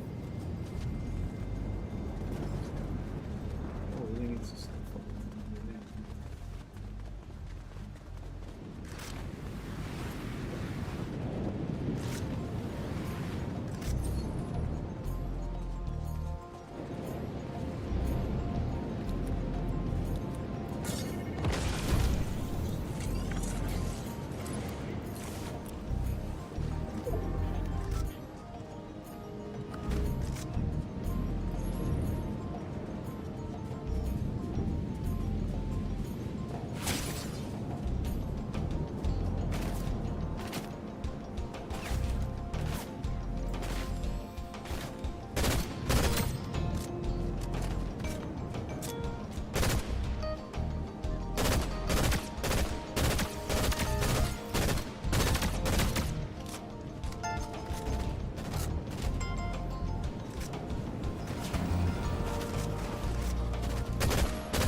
Got a revolver? Ah.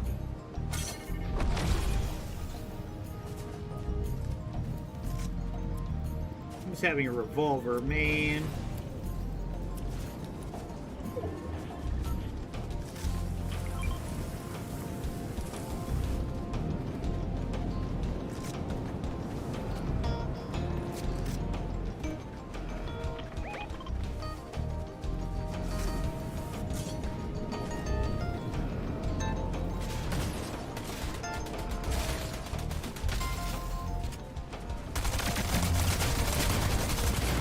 God damn it, man. What the fuck are you?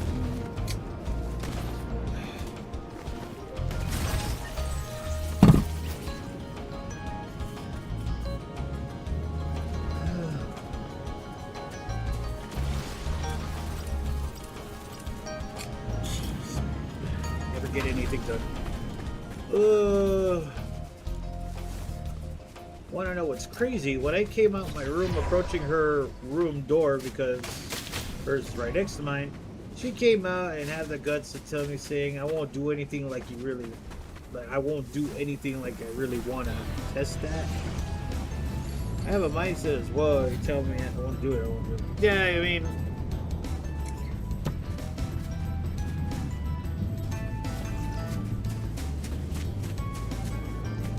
Jada's gonna be like that bus driver who knocked out that girl.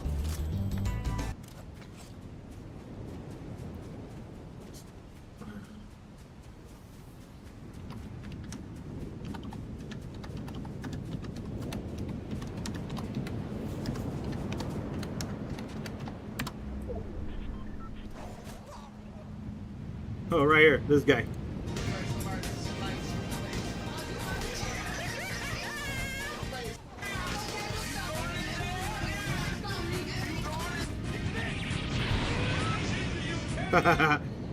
Why did they have to have the edit though? Fucking moron. Whoever made this video is a fucking idiot.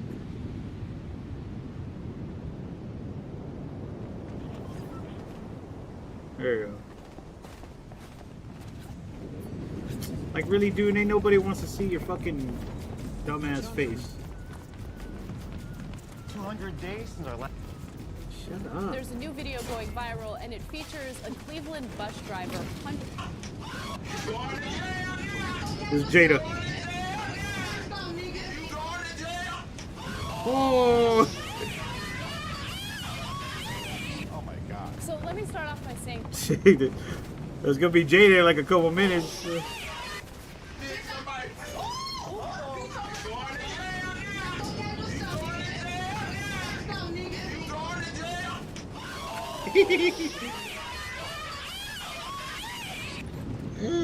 That's a female. I don't give a fuck. You gonna act like a man? I'm gonna treat you like one. Wise words.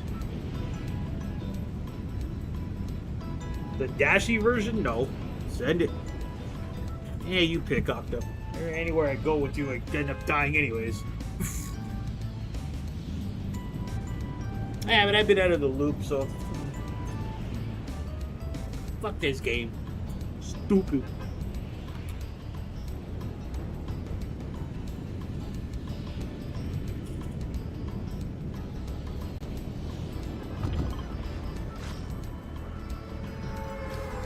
Oh, he is slabber. He uppercut her.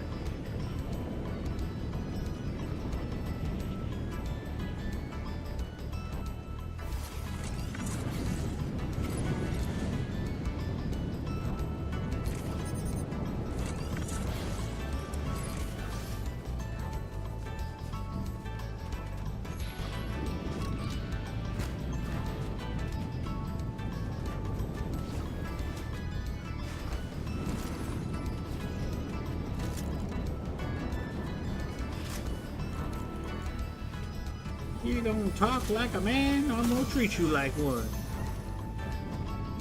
Bitch.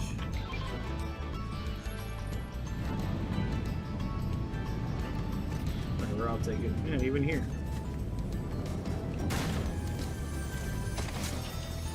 Sup, bruv? What's up, bruv? Why you disrespecting, bruh? I do respect you, bruh.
going to jail now.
Yeah, I worked today.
Gotta be some losers around here.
Give me my fucking gun!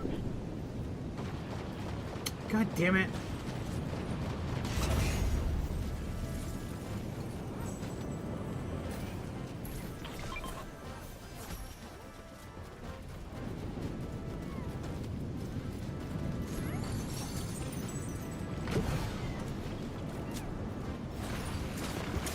Dude, seriously?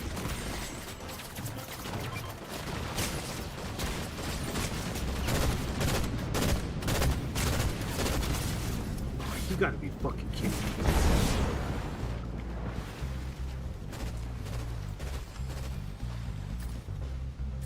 Bro, you took my damn shields. God damn it. This is why I play alone, dude. Ugh.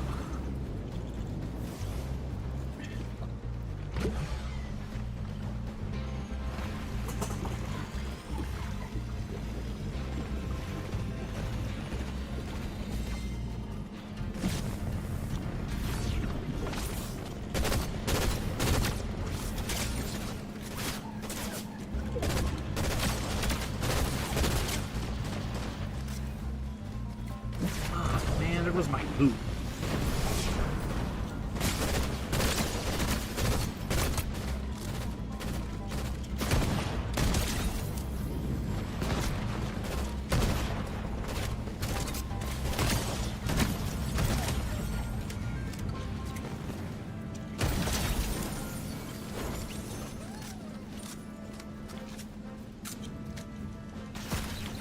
What the fuck, dude?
How much health do those followers have? They shouldn't even have that much health.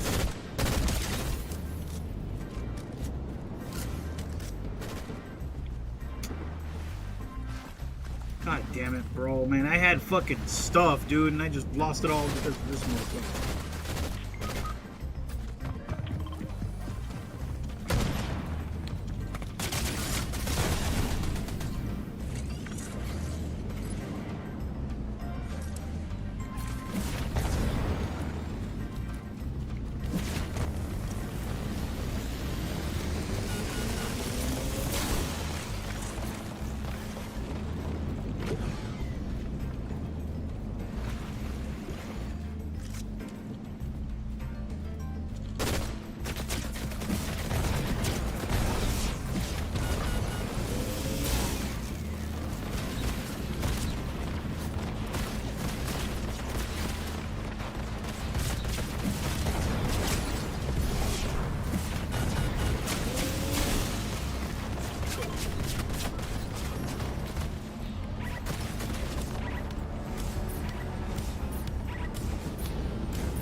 pick it up. God damn.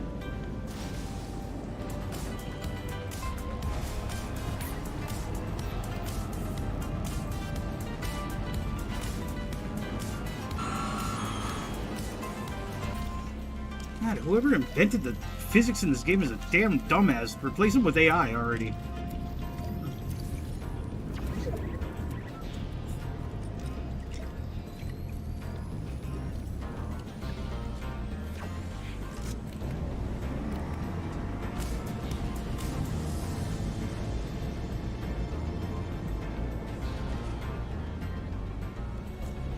Fuck, man, that's way out there.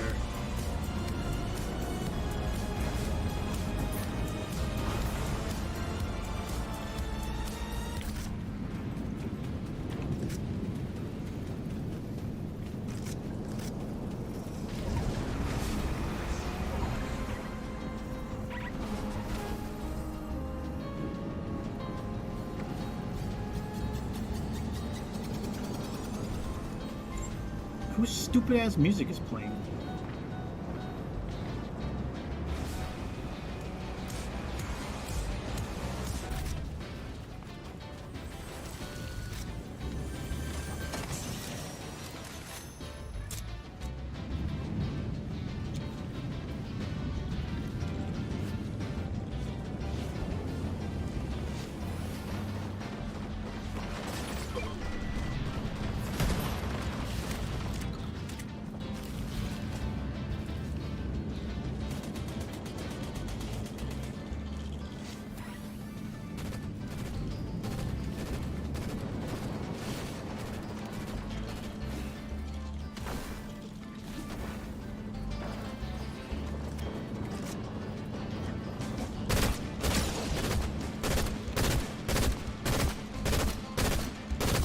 God damn it, this fucking gun.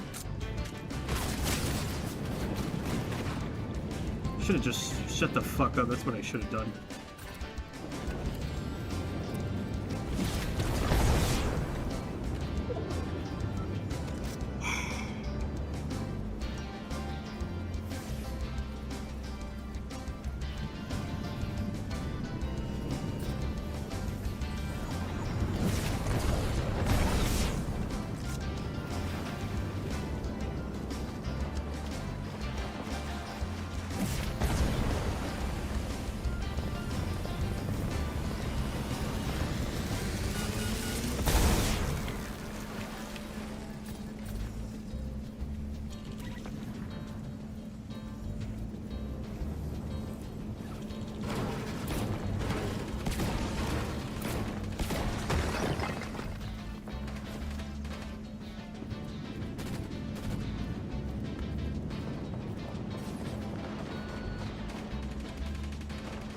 How many squads are left? 6?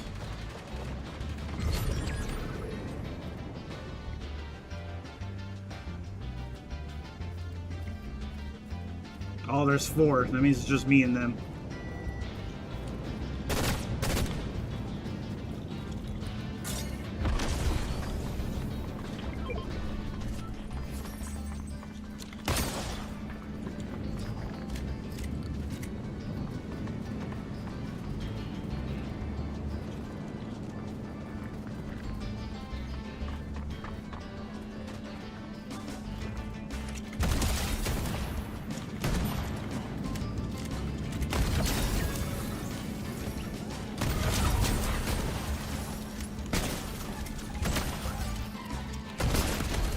Bullshit!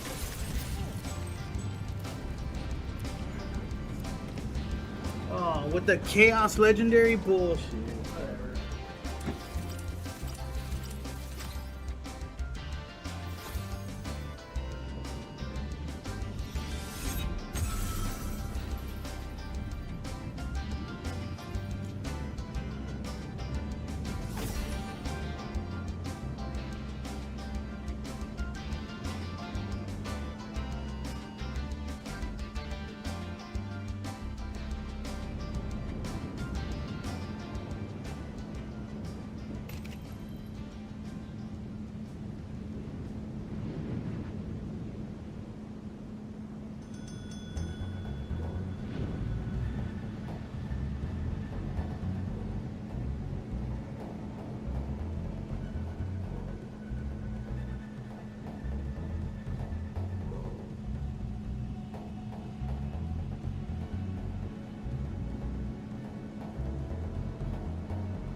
load of fucking crap, man. I don't even want to play anymore because of that. This is my last one. Then I'm gonna go be a pirate. Sheesh. That's so fucking dumb. I can't believe that chaos got me. And I used it for a while. And I thought, this gun kind of sucks because it's... No, it's good. It just kind of sucks because, you know, once you shot and you miss it, I never thought I would die from a gun like that. And, ugh.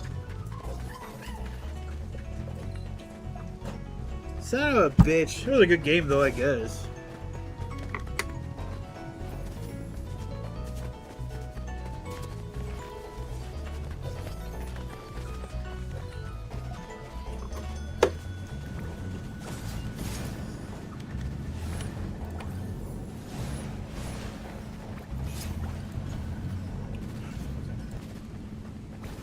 Snooze, I lose, you said? Somebody ban Octo.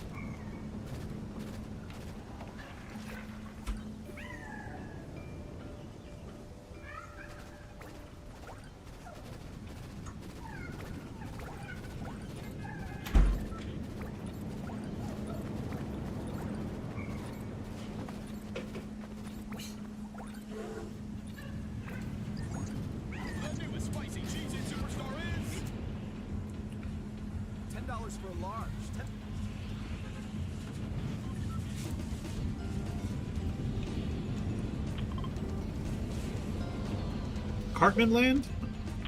Well, dude, fuck Fortnite. I can't believe... I thought they got rid of the Chaos gun, too. Sheesh. The shotgun they have now is pretty cool. But fuck Fortnite, man. That burst gun did me dirty. Jeez. Even though I missed the burst rifles back then, that gun did me dirty.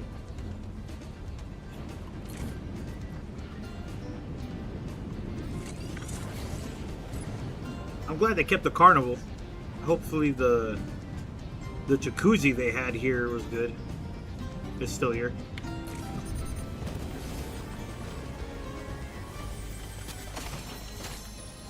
Someone shooting at me? God damn, bro, you're always with me. God damn.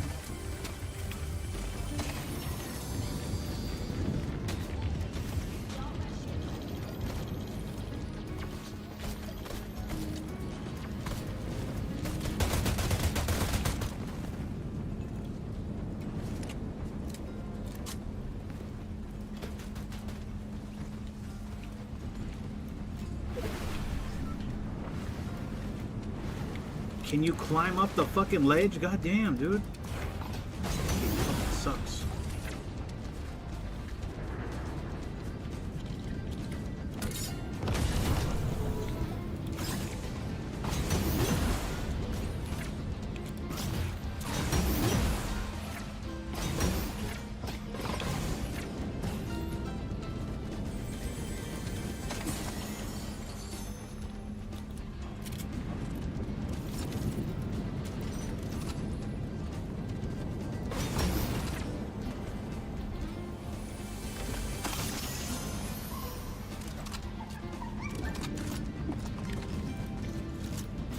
Fuck yeah, they still have the jacuzzi. Let's go.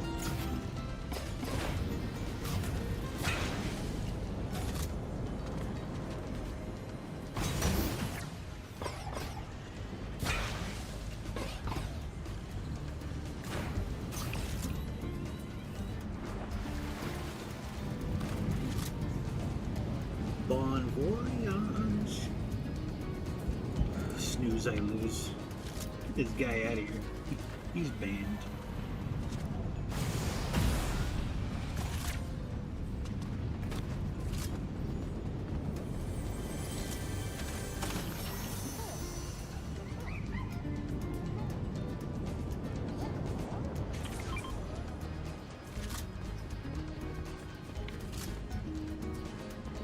Climb over the fucking ledge. Gosh, I fucking hate Fortnite.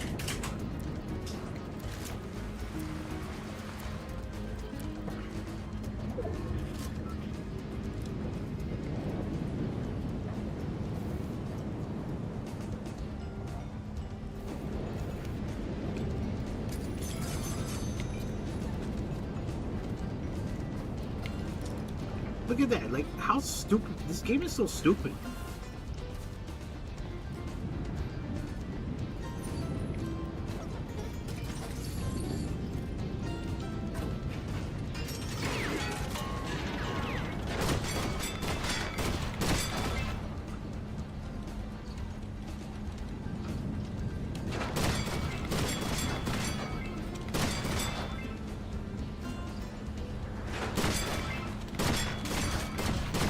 Seriously?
Who the fuck is shooting at me?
Damn it.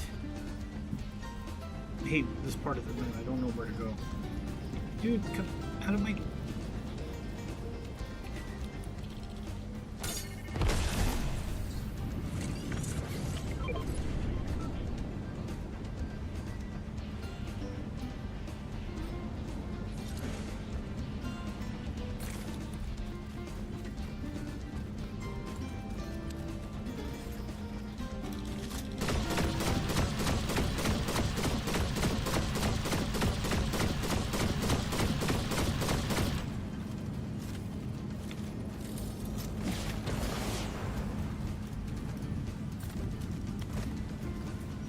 They straight up copied another Apex Legend. They copied, what's her name? The new girl, because she slides and speeds up. They pretty much copied Apex. With these boots. Damn, Fortnite. Have one of the most creative fucking weapons in games, and you still be copying other fucking teams? Jeez. Unless these boots came out before her, then I take back that statement. What the fuck was that noise? Why is this doing this?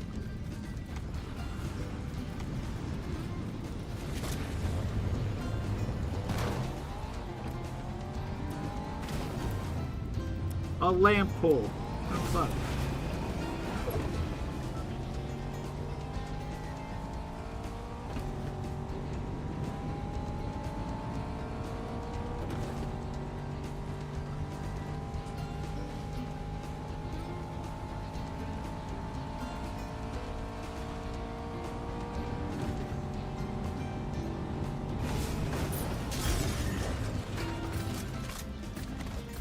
See? Stupid.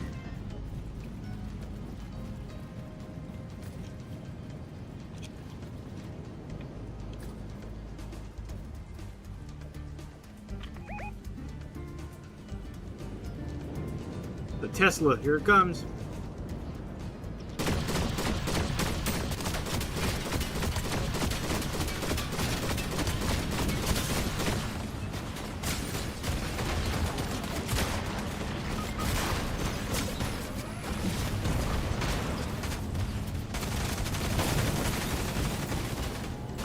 Get in, fool!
Man, I'll take that for Octo.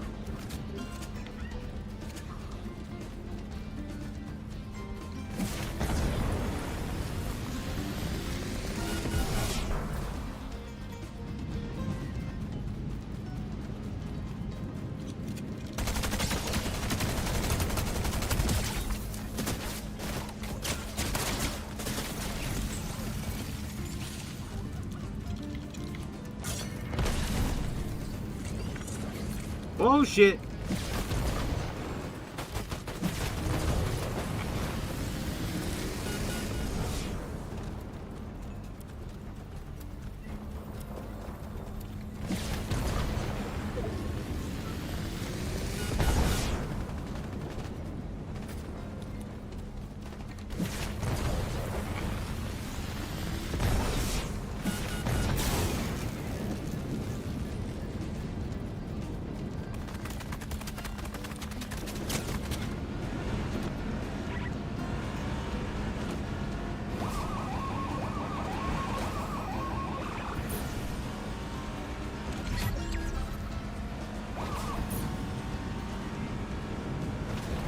You're fucking serious, right, Fortnite? Your stupid ass fucking game, dude. A bunch of leaves. Seriously, a bunch of leaves. What piece of shit car can't go through a bunch of leaves? How much do I need to buy him back? This is for you, Octo.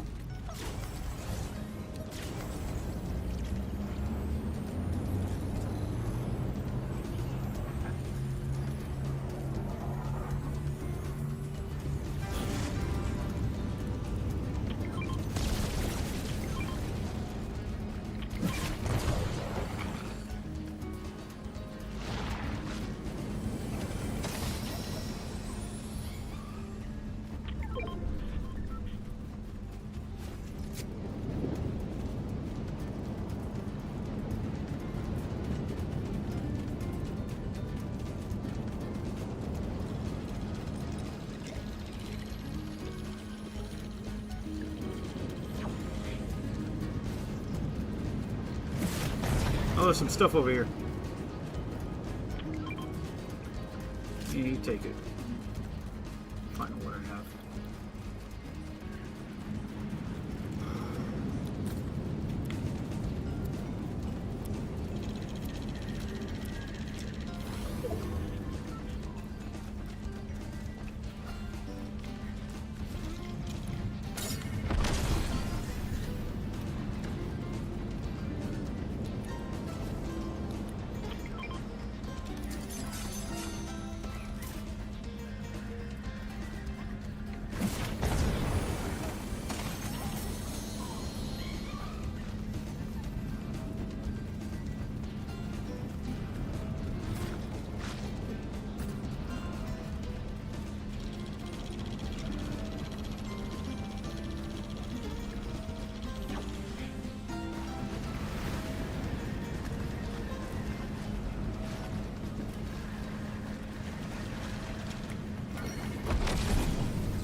Goddamn fucking turns, man.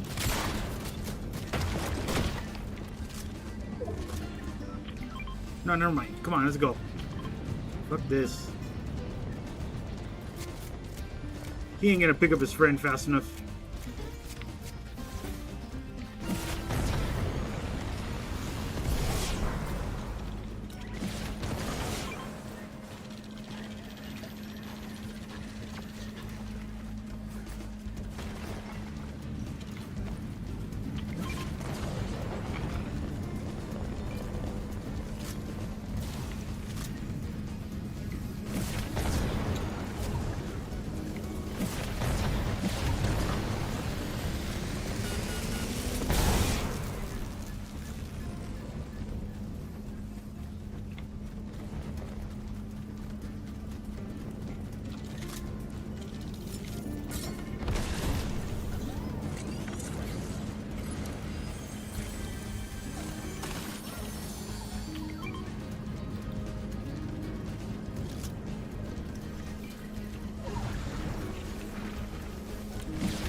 Damn it, dude. Fuck.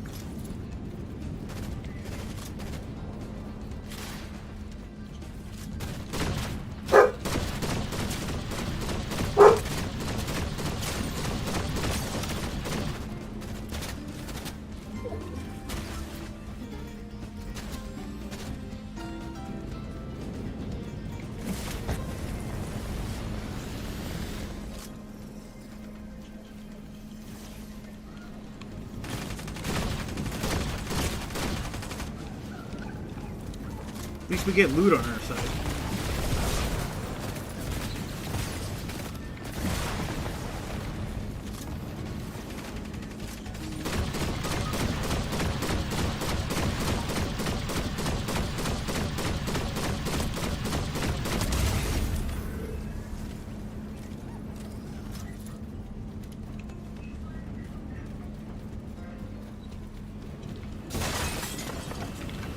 Hold still.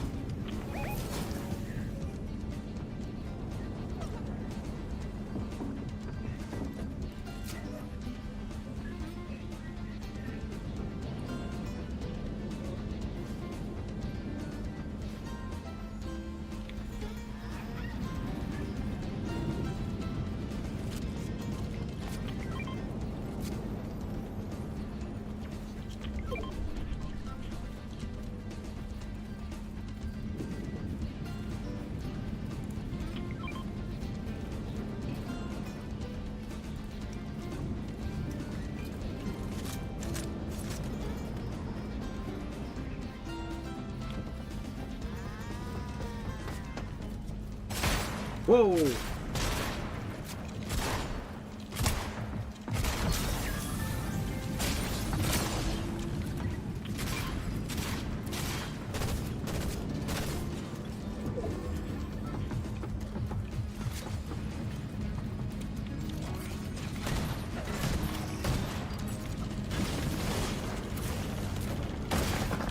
Are you fucking serious? This game is so stupid, bro.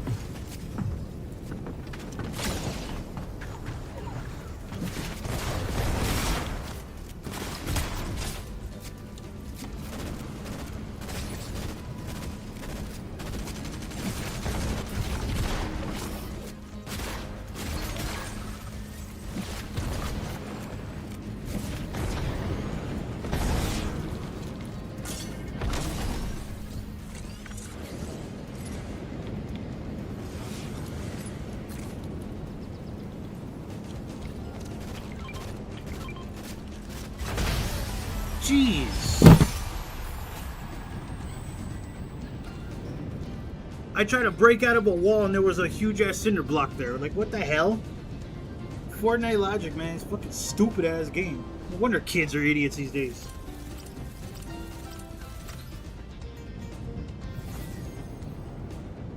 Did what? I didn't do shit. I didn't do a damn thing in that whole game. You got the win anyways. I didn't even see the dude.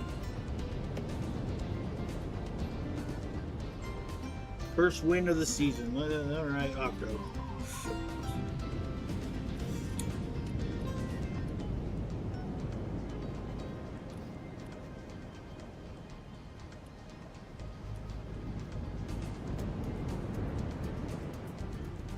Not enough weapons, that's what.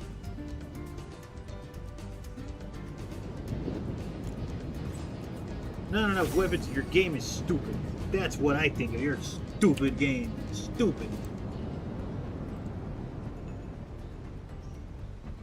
19 kills? So you got 10, I got 9.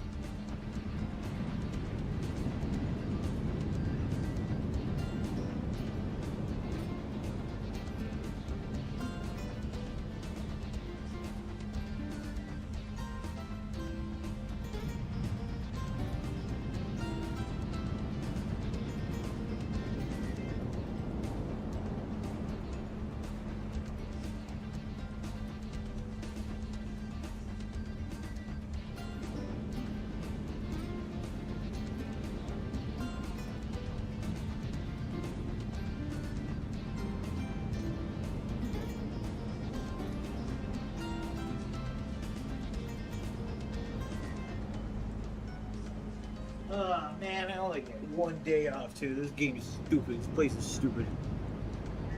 It was so clean too, a decent match. Yeah. I can't. This still is such a stupid game though. Like, what the hell, dude? There was, I should have died like 4 times.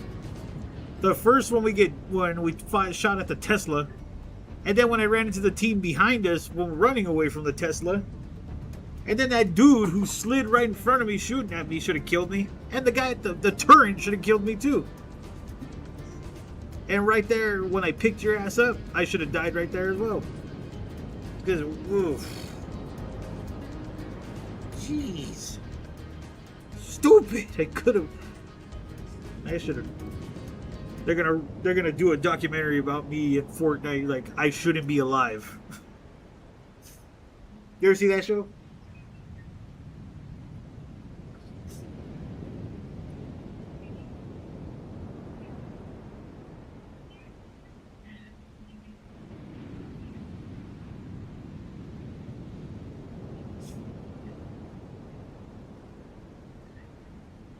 Damn, that chick from the bus still looks fine.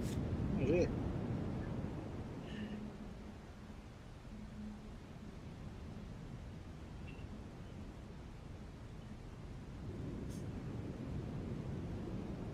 I shouldn't be alive, Fortnite edition. There were moments where I was like, it's over, but nah. The Lord had our backs this match since he knew we don't play much. Praise the Lord. Never heard of it, but the title does sound funny. It's more of a documentary. Like, there was, okay, like one of the, it was, I think it was on the History Channel or the Discovery Channel, but either way, so the stories are about people who had the odds against them and they should have died.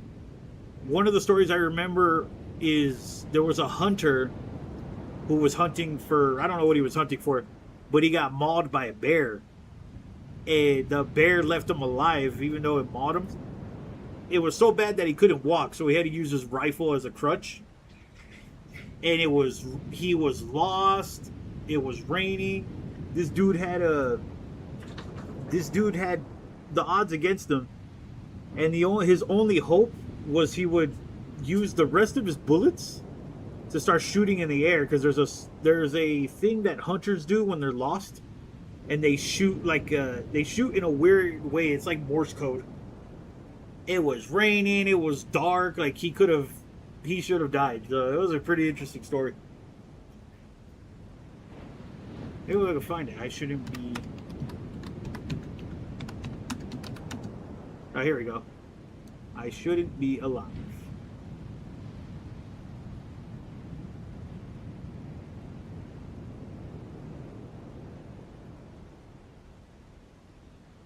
Oh, here we go. Suddenly, Blake comes face to face with a grizzly bear.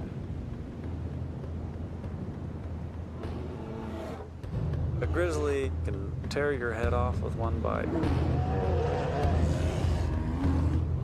But their claws can rip holes through you like nobody's business, so you don't want to mess with them. I think this is the video. The bear is some way off, but even the slightest sound could alert it to Blake's presence.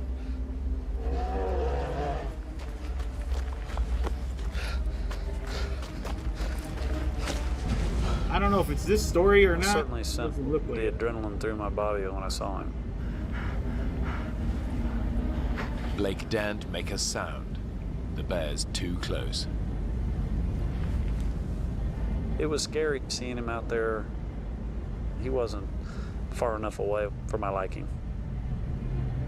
The bear hasn't spotted him, but grizzlies have a sense of smell 100 times more powerful than a human, and can pick up the scent of prey from more than 2 miles away. But Blake's in luck. He's downwind of the bear, and his scent is carried in the opposite direction. But the wind could change. He risks making a run for it.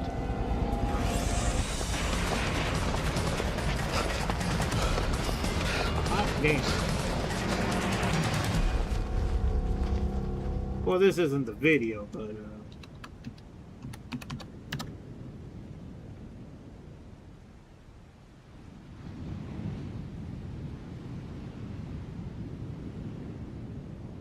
I think this is it. Yeah, this is it. It's a long ass video though, so most likely I'll get a copyrighted, but here's a. Let's see if we could skip to it and find that scene. You should check it out if it's on YouTube. If you want to get nightmares, Octo. When hunter Bram Schaefer is attacked by a grizzly bear, he faces a life or death battle for survival. I thought to myself, oh, you're dead. Severely injured and alone, Bram has to fight to get off the mountain in a violent storm. Yeah, here's the video. I think probably wasn't going to make it. Just when it looks like he might be saved, a deadly new threat appears.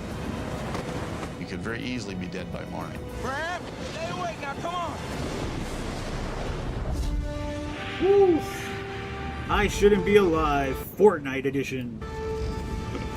Our story goes with a mediocre YouTuber, Dragonite Mods, playing Fortnite, and he's terrible at it. Crashing in the trees. Blaming game logic. Blaming the game for his terrible skills. His gun sucks! It's like the best gun in the game.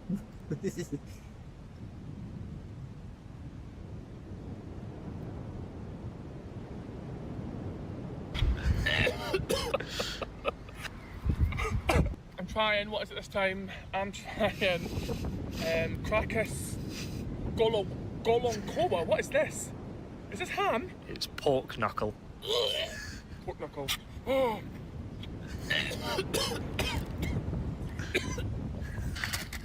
Bro got a mean tan. Look at that shit.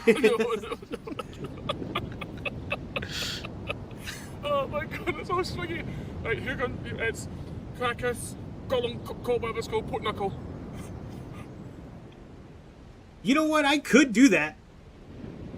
I was actually going to do that long time ago when I was living with my uncle. But that was way before Fortnite kind of had like their own creation thing. So I was like, you know what? I could probably do that because I had green screens and shit. And when I was living with my uncle, my little cousin didn't really sleep in his room. He was always on the living room or it was his mom and dad. So he didn't really sleep there. So I kind of had the whole room all to myself. It's, you know. Actually, one of my earliest videos, here's an example. I won't play the whole thing because it's a terrible video. I say it's terrible because the lighting was shit. Oh look, there's that Asian guy that looks like you. Hi, one copy of GTA 6, please. That'll be $150, sir. $150? Does it come with GTA 7 too? Well, it's $120 with the PS5 bundle. Whatever, Rockstar knows we'll buy it no matter what. Come on. Finally, that took forever to load. Wait, why does everything look AI generated? Yeah, these physics are not jiggling. I'm sure this game was still made. That was the worst and shortest story ever. There were more bugs and glitches than Cyberpunk. We couldn't even go in the strip club. We did not just wait 13 years for this shit. Mr. CEO, gamers are not happy with GTA 6. Who cares? We still made $1 billion. They're breaking inside the building. Wait, what? You wasted our money and time. Oh no! I knew I should have delayed it another 6 months. So now it's time we waste you.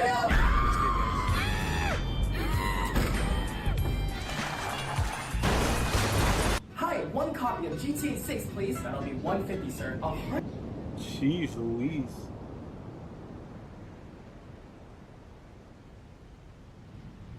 What's good? Let's see, where is it at?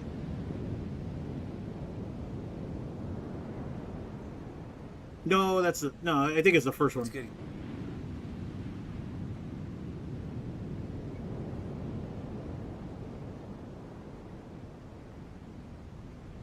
Where's that scene at?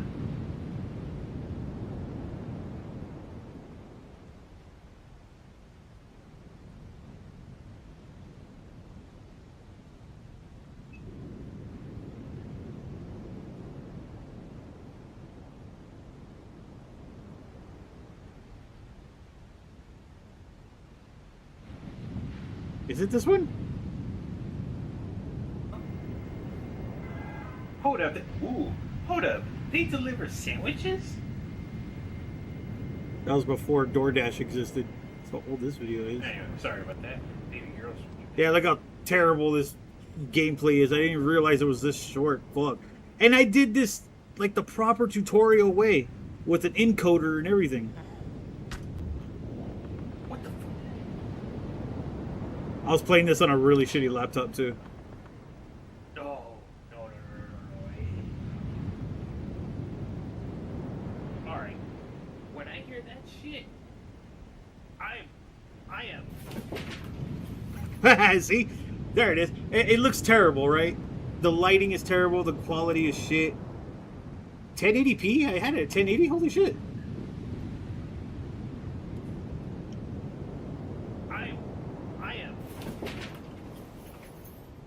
I crashed into... That's the door of the game. That's the green screen. Alright. When I hear that shit, I am. Because the door doesn't open, so... I gotta replay that game. That was terrible. The quality, the graphics were shit. My mic was shit. We all gotta start somewhere, right?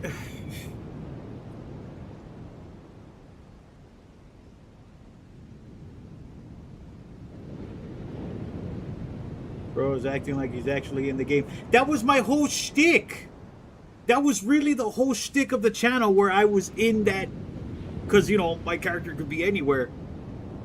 Yes, that was my whole shtick, was that I was everywhere. But alas, couldn't get the quality good. I didn't have the lighting for it. It was just terrible.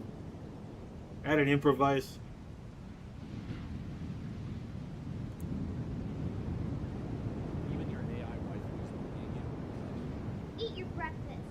No, I'm lactose intolerant. I don't care! Leave me alone! I'll show you!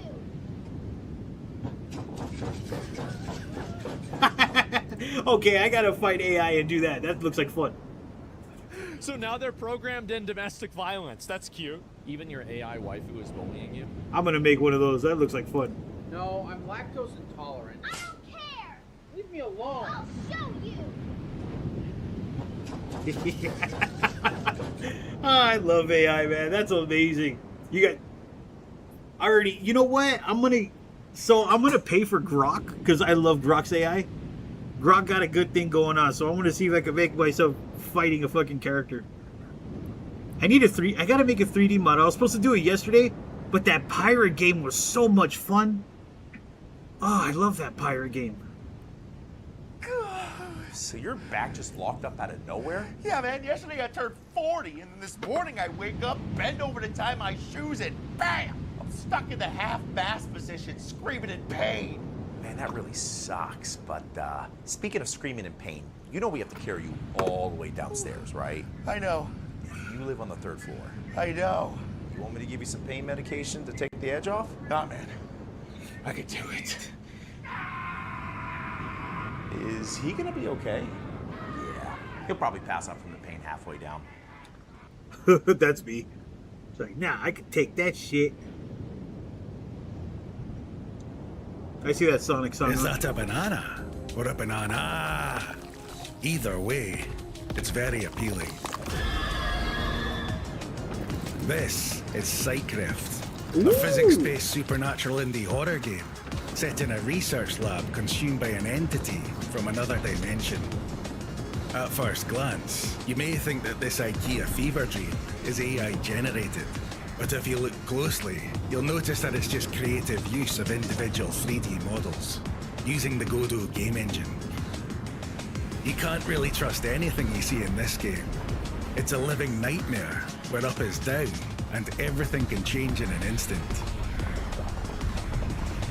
That's awesome. You have telekinetic abilities, which allow you to unleash your inner art critic, fight dark entities, or do a little remodeling if you're feeling flush.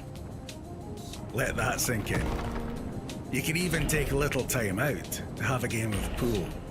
Huh. Maybe you should let her win though. Oh, I'll let her win when she sits on my face. It's planned for release on Steam, if you'd like to see more of this forbidden fruit. Is that Dude, keep me in the loop, Fox. Jeez, I will definitely play this, especially if it's in, I doubt it'll ever be for VR, but if it does, oh yeah. Telekinetic Rocks, AK Silver versus AI Diddler Entity. That's basically the game. Why do you have to use the word diddler, you little weirdo? You're banned. That's sexual harassment. That's sexual harassment, diddler. Somebody ban him.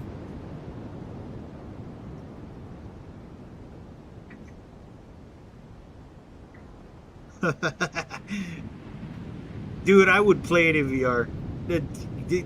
I doubt it though. To be honest, Fox, like I'm gonna just be real with you, Fox.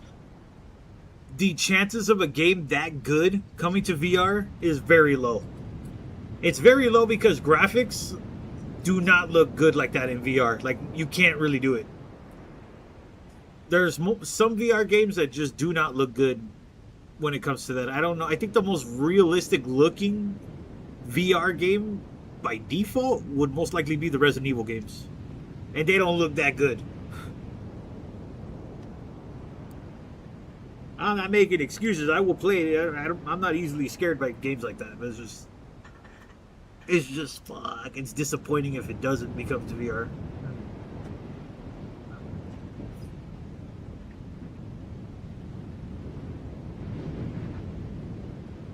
But does the AI ooh, I love this game, bro.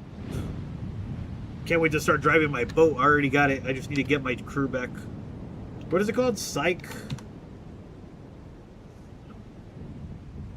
Rift? Is that the one? Yeah, there it is.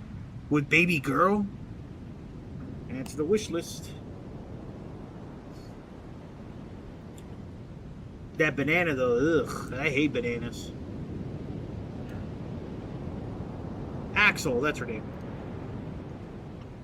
The topic of locust reproduction is something I've steered clear for quite some time because it's just fucked up and shows how evil the locust can be. So, content warning now for sexual violence. The locust have one female species, that being the extremely powerful berserkers. It takes a lot of heavy weaponry to bring them down, and they are usually taken to their designated locations in chains as they are both blind and ridiculously prone to violence. Now, what we are told about how the locusts reproduce comes from the book Asphalt Fields from Colonel Victor Yeah, Hoffman. I'm still reading that. In one section, he's speaking to Ty Caliso before a firefight with a bunch of locust drones. Hoffman is thinking about how depraved the locusts were as they used human soldiers as bait because they knew Gears never abandoned their comrades. He suddenly mentions that he heard the locusts breathe through SA, that the female drones, the berserkers, have to be tied down to mate. Hoffman concludes that the locusts simply enjoy violence, that they don't value their own lives, and that there is nothing about them to admire. Now, where Hoffman heard this from, we aren't sure, and hell, it's entirely possible it's untrue and just a rumor spread around from gear to gear. But it's really the only lead we have on how the locusts go about reproducing.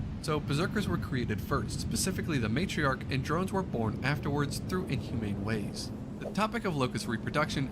They act like bugs too, so they might mate like bugs. And we have a clip here of an Indian street party. This is what it looks like when everyone takes it to the streets to have a fun time. He's getting the gutter bucket going. I don't even know what to call that. Yeah, the gutter bucket. And, you know, that looks fun. Those people can stay there with it. Oh, yeah. And if you guys want to go get, like, sludge, piss, water dumped on you, you go to India for the experience. Yeah, you don't go to Texas for it. But that's fun for them. And we have a clip here. Queso reveals how much he makes from ads. Bro, are you serious? I get in here and get 2 ads, then get 8 ads immediately after? You greedy turd. Set it to no ads? I can't! The only way I could set it to no ads is if I completely remove the verification from my Twitch account. I'm not doing that. Yeah, like it's most YouTubers, they won't, on streamers, they try to take off the ads because, you know, they say they don't even make revenue out of it. And it deteriorates the stream, which makes sense. But Twitch says, nah, they keep it on there no matter what. I have my ads set on 3 minutes per hour, okay? I want y'all to pay attention to this. I would show y'all if it wouldn't leak, if it wasn't leaking so. And the maximum that I could set them to is 22 minutes and 30 seconds an hour. If you understood the amount of money I was opting out of for only running ads for 3 minutes an hour versus 22 minutes, you would probably puke. 50K, it starts with a 5 and it's not 50K. And it's not 5K. Queso reveals how much he makes. Fuck. Freaking Queso. But another thing with YouTube, from what I hear from other streamers, those 2 streamers that I watch, JKB and Rich, when JKB says that if he has ads on, YouTube promotes the channel more. So it's kind of a lose-lose situation with ads. But I watch the streams all the time. Well, I watch the VODs. I never get ads.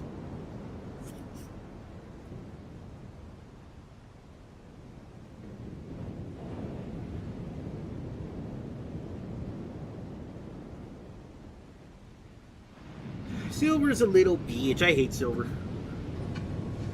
Did you know basketball's core rules revolve around running, shooting, and stealing? Ever wonder why a basketball is as round as a watermelon and shares the same color with fried chicken? What? Sonic, are you trying to activate his anti-racism protocol? Activating slap this n for saying some nonsense, Bo. Better scramble like an egg before you get folded like an omelet. Where's the real Knuckles anyway?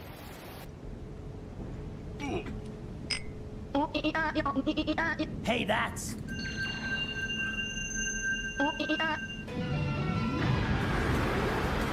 Time to fucking get back to business. Oh my goodness, Valentine! Oh, she's getting it now. Where's the blue one? It was a mission pot, calm down. You calm the heck down. It was a mission pot. Never let her cook ever again. Did you know basketball... My gosh, like all this brain rot, so stupid. Doesn't even make any sense. This was the only funny thing about it. The next part was just stupid. Right this way, everyone. Bless you for helping us, Father. It's God's wish, my dear. All right.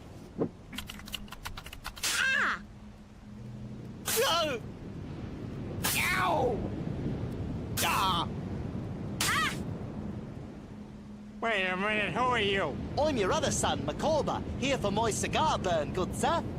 Stewie, go on, get out of here, you stupid laugh and cry, F and cry. What's the difference? Where are you going, Dad? Out.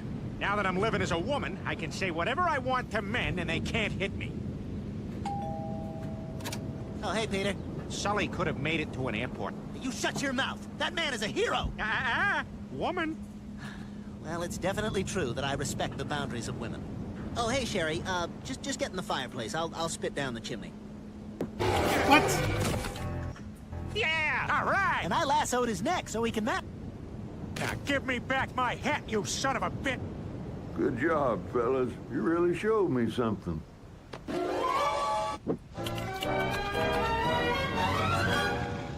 What a couple of rubes. I'm finally out from under that crushing debt. I suppose I don't need this anymore. Yes, that's right. It was a mixed story. New Jacqueline. There isn't a dog on this planet that actually looks like Scooby-Doo, and it's not due to him being an animated figure, it's because he was purposely designed to literally be the worst in show. Yeah, you see, just this morning, an image dropped of the puppy that'll be portraying this beloved character in Netflix's upcoming live-action series, Scooby-Doo Origins, which is currently slated to release on the streaming service sometime in 2027. And as soon as the internet saw this picture, they immediately had two complaints. One being how he isn't even the same color as the iconic dog, and the other is how little resemblance there actually is between the two of them. Now, okay, well, first of all, it's a cartoon, idiots. And second of all, dogs, when they're puppies, you know, they have their dark, you know, their darker colors. They're not gonna look exactly the same when they get older. So, dude, people are fucking dumb.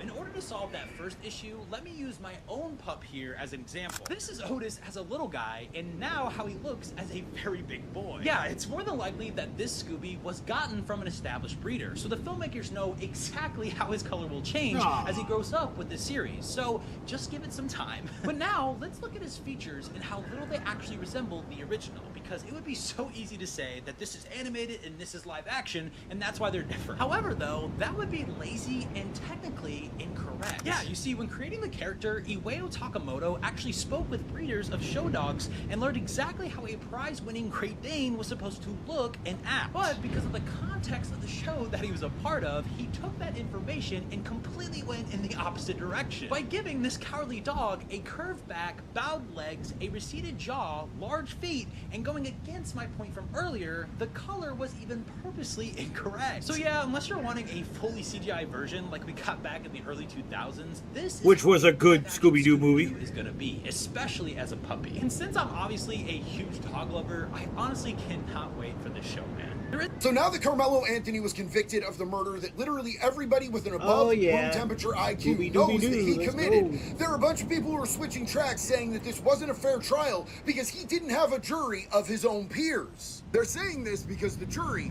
was white. It's actually cool that you don't know how jury selection is conducted because that means you've never faced a criminal trial. But jury selection is conducted by both the prosecution and the defense. They have equal say in who gets to be on the jury. I hate to break it to you, but anyone in this country that is a citizen is one of your peers. It doesn't matter what color they are still one of your peers. That's the reality. That's been the reality. You are not special because of your fucking skin color, no matter what color you are. If you commit a crime and you take that case to trial, you have the constitutional right to be tried by a jury of 12 of your peers. Not 12 people from your own personal neighborhood that are all the same color as you.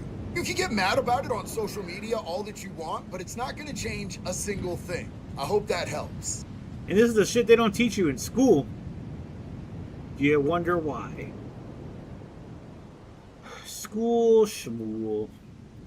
Did you know that Anya Stroud once thought that Colonel Victor Hoffman was her father? Hoffman and Anya have a unique friendship, like a student and teacher caught in the apocalypse. Hoffman almost sees her like a daughter, telling her the truth to her face no matter how badly it may hurt, especially when it came to her relationship with Marcus Phoenix. While Marcus was still in the slab, Anya and Hoffman almost met their end to a stray Reaver explosion inside Jacinto, in which the experience brought out Anya's true sadness. She told Hoffman that she finally worked up the courage to call the prison and talk to Marcus directly after so many years, but Marcus refused the call. On a side note, while Marcus refused to call, he did try to write to her, but most of her letters or his replies were secretly being taken and burned by one of the prison guards.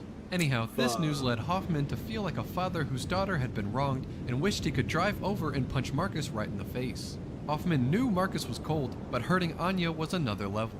He loves me in his own way, said Anya. Hoffman counters with, if you love someone, you love them in the way they want to be loved. Anya tried to play more defense for Marcus, but Hoffman wasn't having it, telling her how he felt. He had a wife that stayed with him through thick and thin, his entire army career until the day she passed. He knew what it meant to truly care for a loved one and to be cared for. Hoffman told her that Marcus should have married her years ago, and that if her mother Helena was still around, that she would have kicked Marcus's butt. Anya paused and gave a fake half smile, trying to pretend that she was okay even though she appreciated his honesty. That's when she shocked him by saying that she sometimes thought that he was her father, because she couldn't understand why he was always so kind to her. Her mom never told her who her father was, so a small part of her hoped it was him. But Hoffman guaranteed to her that she wasn't his biological daughter, that he and Helena were strictly soldiers. But even with all that in mind, a small part of him wished he could be the father that she so desperately wanted. Colonel, we need to get inside. Now. I've got the code for the door, Colonel. Well, good for you, son. Did you know that Anya... Man, well, you know what? You can't choose your fathers, but you could choose your father figures. I mean... I had a friend that was a security guard. He was basically a dad to me. He was always knowledgeable. He's always there for me. Drove me home when I needed a ride. Gave me food that he didn't want to eat, where he couldn't eat. Always had sodas for me. He's a good guy. He even told me himself, like, I see you as my son because my other kids don't like me. I was like, what? He's like, yeah, shit that their mom tells them. Like, me and their mom didn't. It was like years ago. My son, he's like, my son's in his 40s right now. And they're like, yeah, you're like, this dude was like already in his 60s. There's an Easter egg found inside Gears of War 3 that is emotional enough to make a grown man cry. It involves a song so strongly associated with the Gears of War franchise that it can be recognized in just a few notes. Mad World. If you haven't already shouted it out, it is a song Mad World covered by Gary Jules. It was played in the background of the original cinematic trailer with the same name. It also plays during the final scene for the fan-favorite character Dominic Santiago, one of the most impactful deaths in video game history. The song returned again in a beautiful new rendition in the amazing Gears of War E-Day trailer. That brings us to our Easter egg, which we can find inside the multiplayer map. When you go to Gridlock, yeah. This version of... You go to Gridlock and it just randomly plays for no reason. The map has numerous ash figures around the map, which can easily be destroyed by running into them or shooting them. To activate the Easter egg, we will need to end a round of any game mode without either team destroying an ash figure. Achieving this, the start of the next round, we will hear this. This is for you, Anthony. The instrumental of Mad World will be heard by every single player, and their screens will get hit with a slight shade of blue to fit with it. This Easter egg can be done in private matches and online matches, which happens more often than you would think. Time to go cry again. There's an Easter egg found. Dude, that was such an impactful fucking scene, man. My uncle made fun of me. He's like, you want to cry, don't you? Shut up. Because we played it, surprisingly, that was one of the games me and my uncle actually played together, the one who kicked me out. We played that game from start to finish, and that scene happened. He just looked at me, he was like, you want to cry, don't you? What a dick. I was like, how do you not? Like, if you... I mean, he only played Gears 3, so he doesn't know the impact Dom has on Marcus and all that.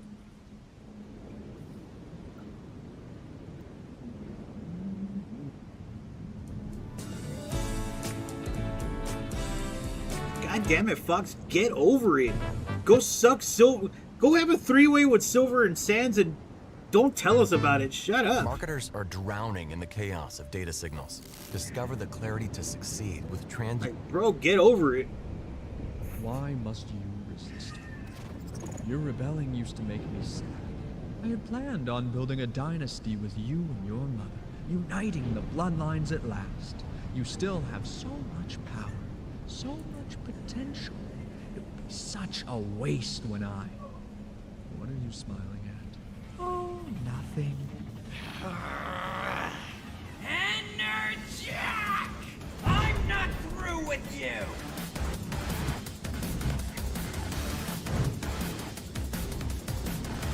Shut up. God damn, man. Silver. Fucking damn incredibly dog, man. Why do you have to be powerful behind me? psychokinetic Why? hedgehog on a quest to save his future. This dog don't from even an like eternal me. She and just comes fiery over here to fate bother me. by destroying the Iblis trigger, the one responsible for his world's destruction. It's a simple backstory that's easy to sympathize with, and most importantly, it allows Silver to perfectly slot into the insanity of Archie Sonic. After all, unlike almost all the game characters that came before him, Silver never grew up in the weird world of Mobius, meaning his story and premise could fall in line with his game counterparts, separate from everything else. He doesn't need to be weighed down by strange and annoying writing decisions, by confusing lore, by the never-ending cast of OCs that I don't care about. Introduced after the comic has found its footing, Silver is free from all the baggage that came before.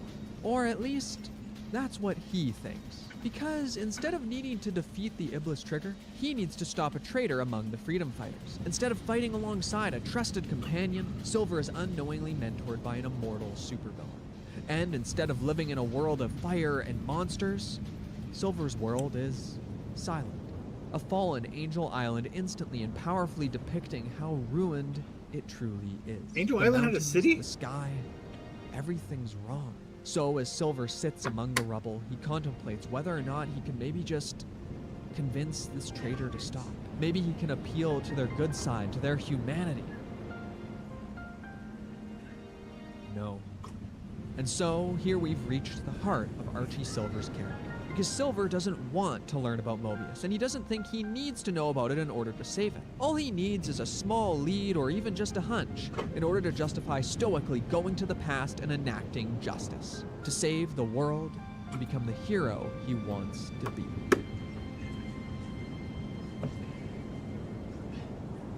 Hey guys, Scourge here, again. And you're probably wondering why I'm laying here looking up at you like this. Scourge is a girl, dude. Fuck off.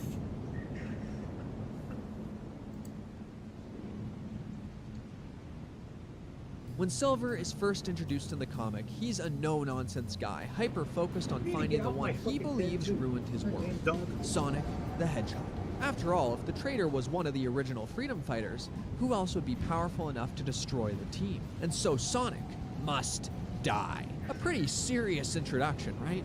Well, not really. Because despite all of this being serious for Silver, he's landed himself in the middle of a fight with whoever this green blowhard is, and a lot of other hogs too. So comedy ensues as Silver desperately tries to get a grip on the situation. And though he still certainly seems competent enough, Silver can't escape the fact that somehow he's found himself deeply out of his depth, incorrect about who the traitor even was in the first place. Whether it's getting caught up in a bunch of hedgehog havoc, or accidentally crossing into an alternate timeline to thwart a plot to murder the king and queen, Silver's early appearances are always as a tertiary character at best, caught up in some nonsense that has nothing to do with his mission, often getting beat up or even outright knocked out for issues at a time. Right away, all this makes Silver pretty darn endearing for me. I just feel for this poor guy getting confused and alarmed at the sheer madness of Archie Sonic, trying to come to grips with the material. Sure, you and I might have a 9-hour-long video and lore lecture to get us up to speed, but Silver does not. He's got to read physically, and all the issues are in crap condition, and the covers are falling off too. Dang it! Really though, it's simply entertaining and humorous to watch Silver fumble his words around characters as ridiculous as Sonic and Sally with a crown, and their hyperactive children. And yet, there's something else here just as important as that humor. The fact that, even though it's a definite distraction from his ultimate goal, Silver still takes time to help. No matter what world he's in, no matter what catastrophe is happening around him, he always ends up doing his part and saving the day, even if he still has to go back to his world empty-handed. His encounter with Rotor is probably the most extreme example. See, after doing some more research, Silver has returned to the past again. After all, as a random book says, there used to be a walrus guy on the team named Boom. But then suddenly there's a walrus guy on the team named Rotor? Surely this is an inside job that only Silver could have caught on to. And not a retcon by the original writers to make up for giving Rotor his Sad I Am pilot name. No. So, Silver attacks Rotor, dead set on stopping him, holding nothing back. But then he learns that Rotor is here to save his mind-controlled people from Robotnik, to save his family. And as soon as Silver hears this, he stops. His fight with Boomer or Rotor or whoever this guy is can wait, because as he says, others' lives are at risk. But Silver doesn't simply help save the day. Instead, he uses his psychic abilities on all of Rotor's people, making it so they can never be brainwashed by Robotnik's machine again, unknowingly ending a reoccurring 200-plus issue plot point of Rotor's people being mind-controlled over and over and over again. Silver may often make a fool of himself, in this case even having to be lectured by Rotor's own mom that Boomer is just a nickname. But above all else, his heart is in the right place, and it's through these actions that we see who Silver truly is, for better or worse. Because Silver isn't actually stoic like he pretends to be. Instead, the mask slips. Nah, yeah, he's not. He's just he's a little weirdo that, what do you call it? Sorry. He's a little weirdo that just stutters, you know? Like, he lacks some kind of confidence. The weenie.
Oh yeah, it turns me on.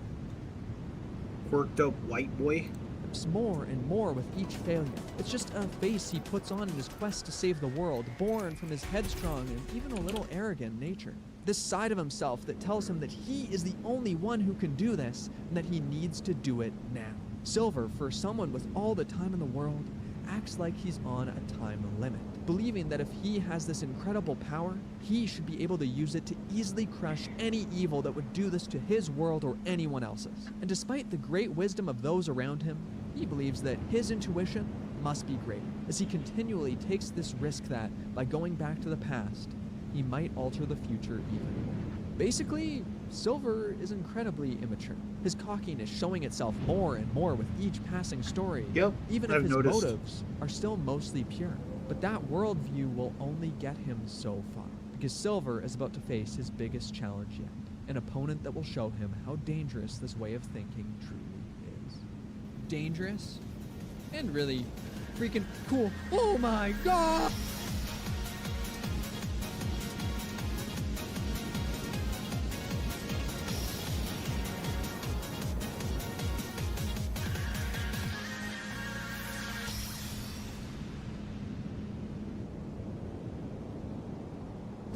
You up for another challenge, Fox? Star Fox, available exclusively on Nintendo Switch 2. As a tech founder, you start scrappy. You have to, and I lived that. Pulled 2 on-editors in a weekend to launch Codedex and made sure it was live. I thought of Azure as what only the huge enterprises use, but I learned that its power and resources were amazing for a startup like ours. Teaching the next There's an generation Easter egg of found inside technologists Gears is of War why 3 I that is... started Codedex. There are lots of videos. Dude, fuck off. God damn. After a long time coming, Silver is finally able to show what he's capable of. By facing off against an enemy who finds Silver's power as fascinating as we would, Silver is allowed the opportunity to rise to the occasion again and again, eventually proving that he's strong enough to toy with the demigod.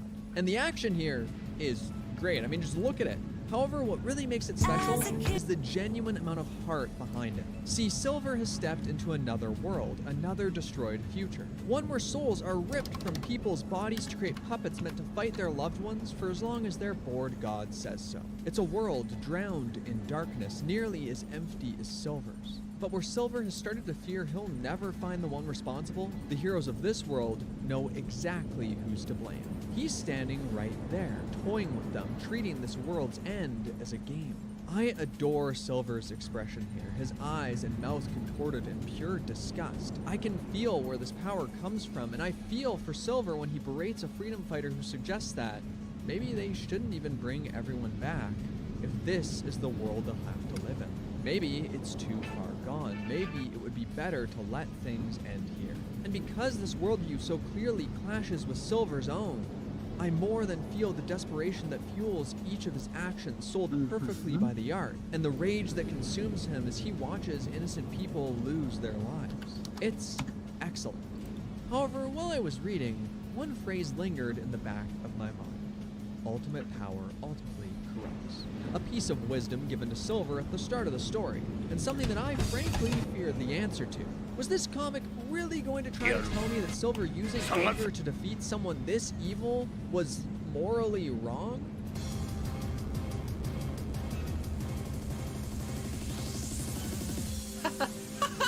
I did it.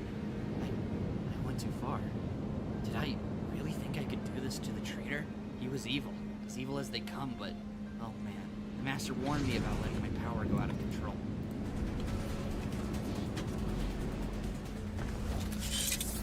Yeah, there are no squads near us. Silver's a weenie. I really don't like Silver. Beginning ring countdown.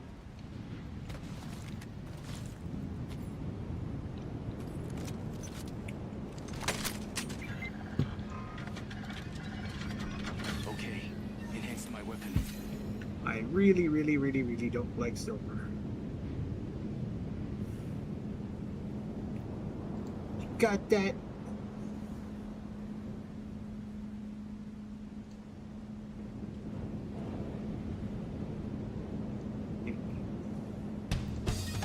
富、名声、力、この世の全てを手に入れた男、海賊王ウォールド・ロジャー。彼の死に際に放った一言は人々を海へ駆り立てた。俺の財宝か、もしけりゃくれてやる。探せ、この世の全てをそこに置いてきた。男たちはグランドラインを目指し夢を追い続ける。世はまさに大海賊時代。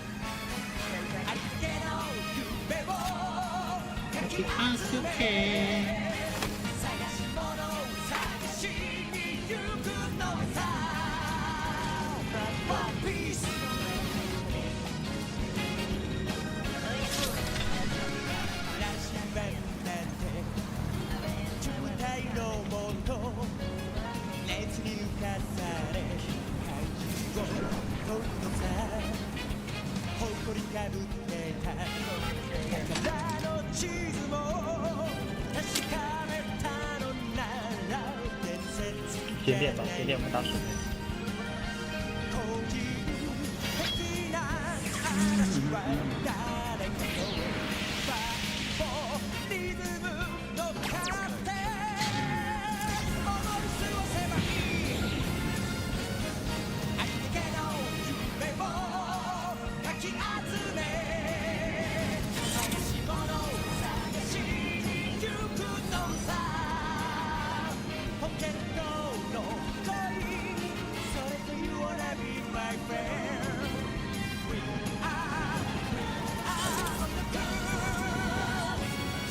We are championing policies that can triple a person's chance of survival.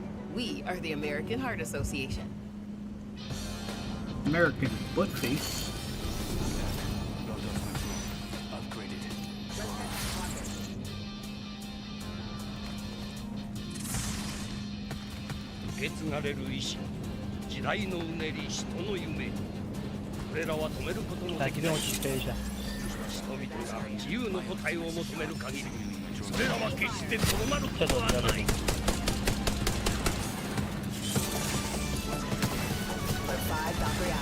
Ready for burn. How copy?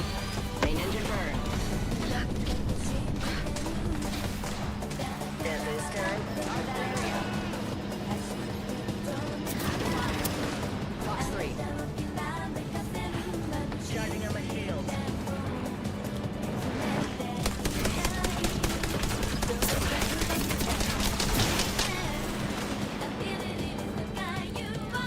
一个，看到。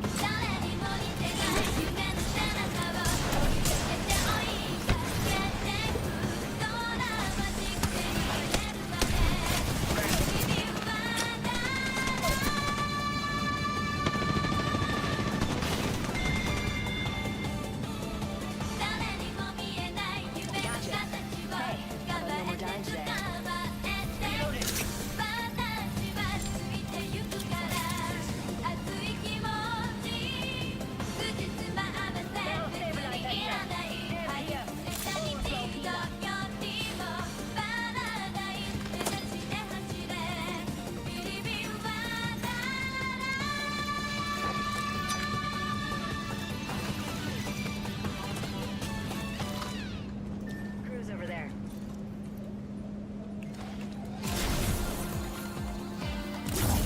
没打假哦，迪克。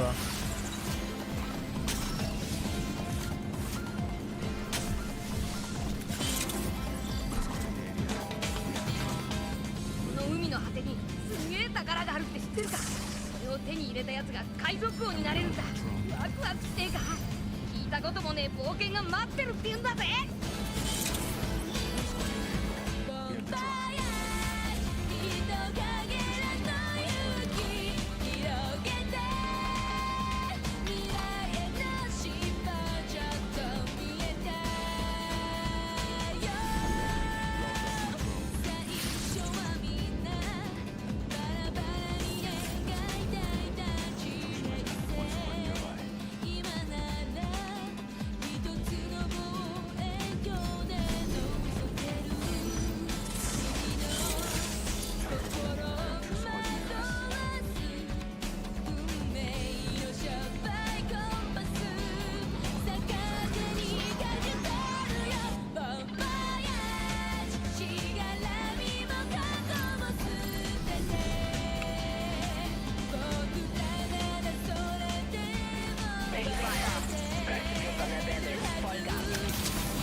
绑了一个130，等会儿。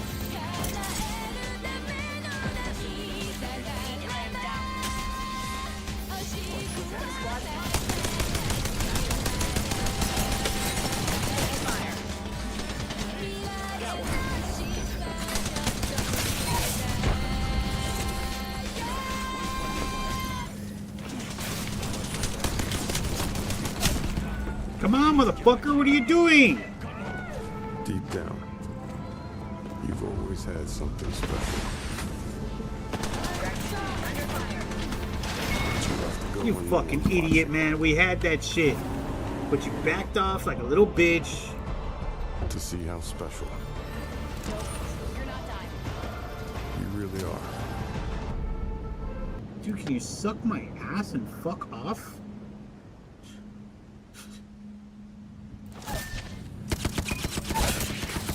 Absolute moron, man. Just... I think you scuffed my helmet. How rude. No fair!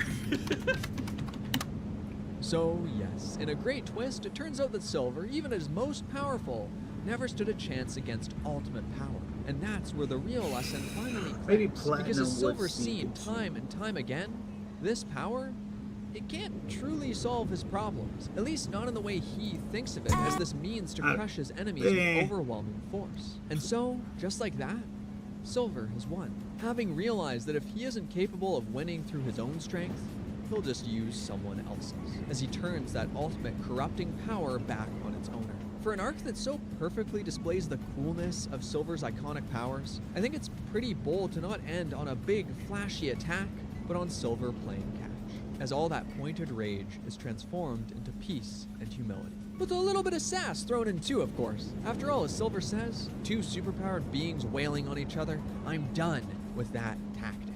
And so, by seeing his power in this new light, Silver has finally saved the future, even if it's not his own. Although he's actually done a whole lot more than that, because Silver just defeated Enerjack, a corrupted Knuckles from a timeline we actually got a glimpse of a long time ago, putting an end to that abandoned plotline. Oh, I remember that chick.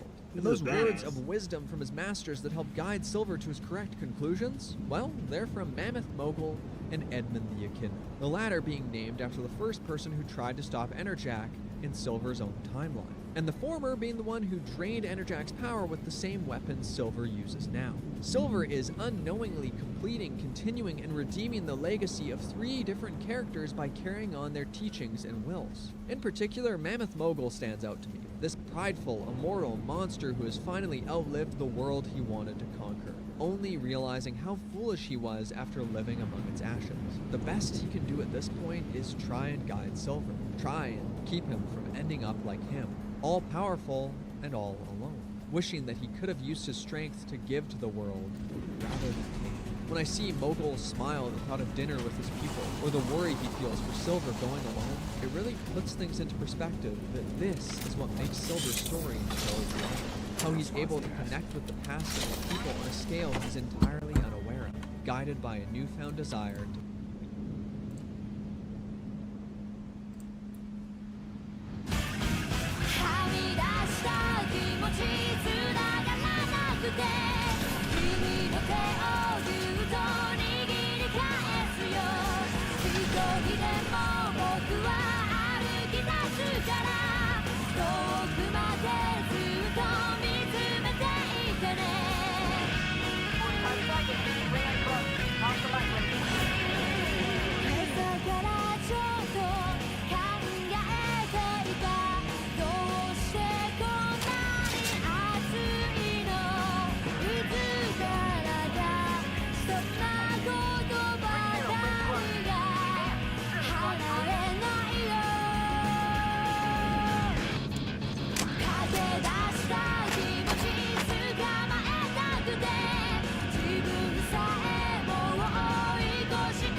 Always better than iron sights.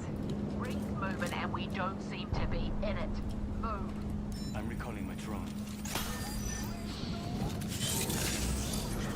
One squad nearby. I've revealed the enemy's positions.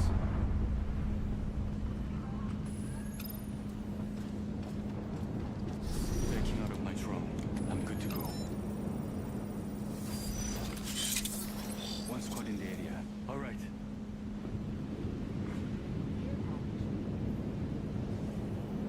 Eyes in the sky. It's coming in.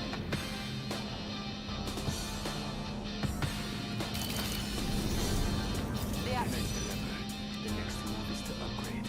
Upgrade it. 受け継がれる意志、時代のうねり、人の夢、これらは止めることのできないものだ。人々が自由の答えを求める限り、それらは決してとどまることはない。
Don't mention it. One squad in the area. All right. Enemy over there. there.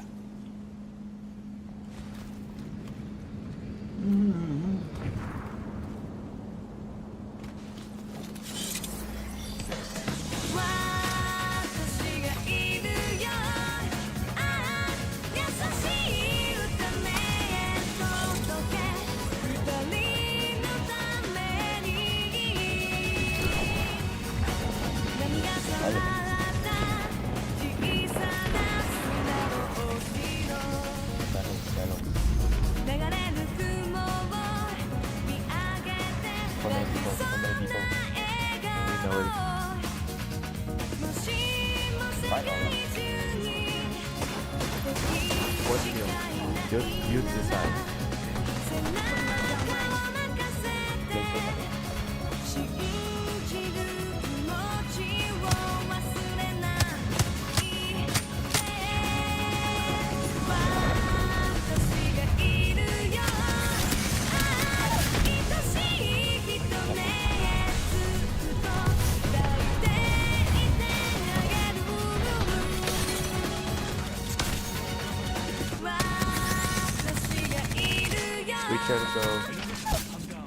God damn it! Wrecking balls. Here you are, bacon. I'll take. We should go. Come. Go here. Yeah. Come. Oh shit! Fucking good, dang it, man! No. To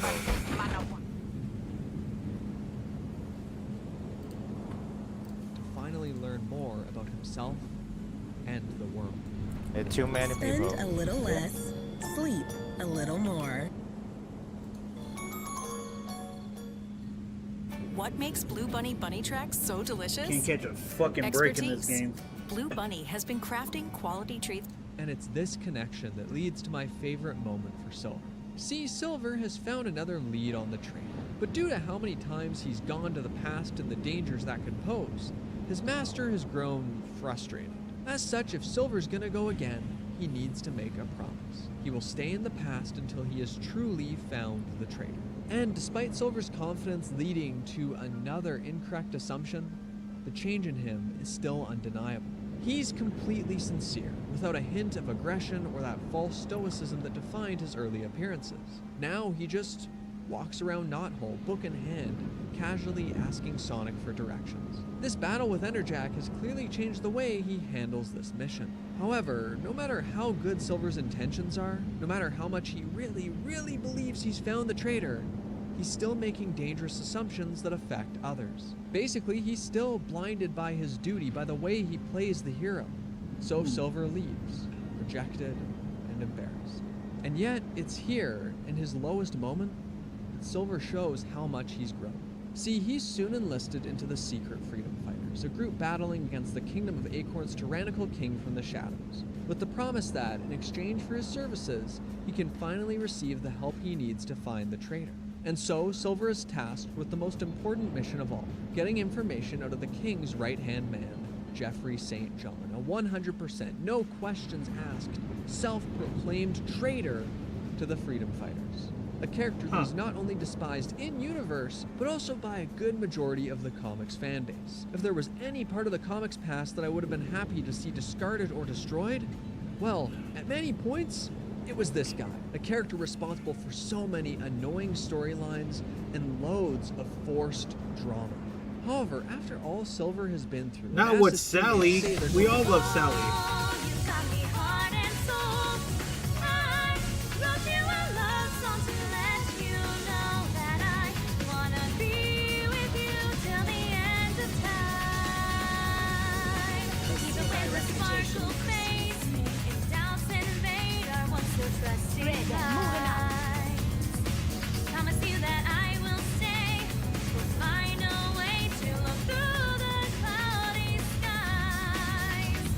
Fill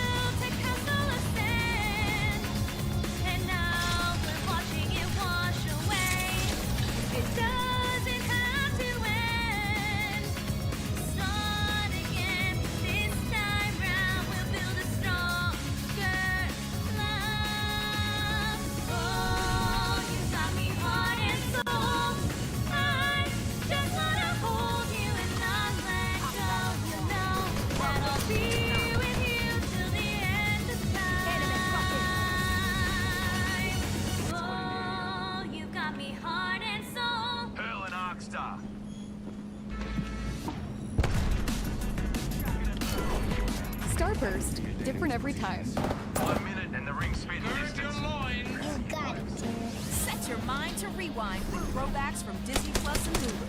Oh, snap, sweet niblets. Celebrate the good times. Ridiculous. Sicily, sing to me, Paolo. Remember the best lines. You're nasty. You jump, I jump, Jack. Honey, you never looked better. Then, now, and always. The best of both. That's all. All your favorite throwbacks from Disney Plus and Hulu. Now totally streaming.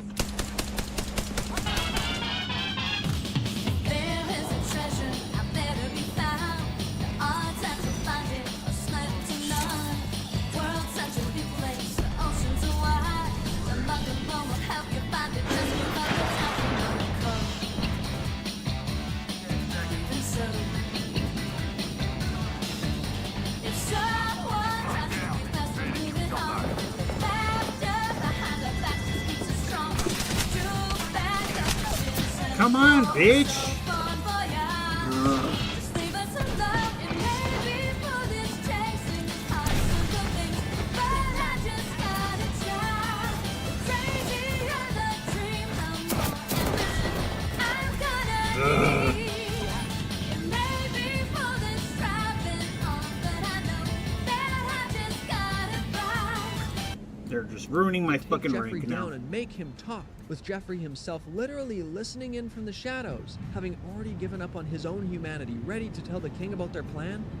Silver says. Or I could just ask him. So Silver lays out all his reasoning, how in his own strange way he understands where Jeffrey might be coming from.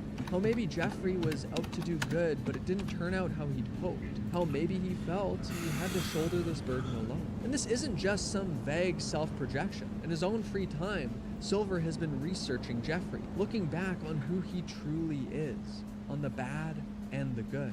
Already, this shows just how much Silver has learned, with how he refuses to put Jeffrey in a box and label him as a simple, good-for-nothing traitor. No, where before he would have been more justified than ever to jump to brute force, now he takes a step back.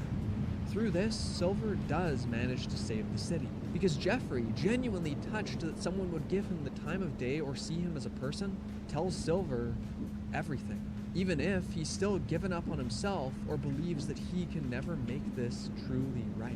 So Jeffrey allows the team this chance to thwart the king's plan to brainwash the kingdom's populace. Which leads us to another part of Silver's new conviction. Because while Silver may be willing to give everyone a chance to change, even offering Enerjack the opportunity to fix his mistakes, once they've made their choice, he'll still do what's right by stopping, regardless if giving them that chance only makes this hurt more. So Silver, the same guy who once saw the world in black and white, the same guy who actively chose to remain ignorant, now chooses the more complicated path, the path of humanizing and connecting with the past, even more than when he defeated a literal god. This feels like a true testament to his growth, how he uses his mind not to harm with giant displays of psychic power, but to connect with and empathize with others using his kindness. And in the end, Silver learns that there was never a traitor. Instead, the heart of the freedom fighters had been destroyed, transformed into a monster that would end them all. History had simply lost the details, lost the humanity of the story. And so Silver ends his story not ready to kill a traitor, but to save another innocent life. Unfortunately though, the comic was rebooted right before Silver could see his quest through. And while that really sucks, I can't say I actually feel all that unsatisfied. That sucks. I'd be pissed. As a fictional character, I'd be pissed. What is this spy? It's so fucking stupid.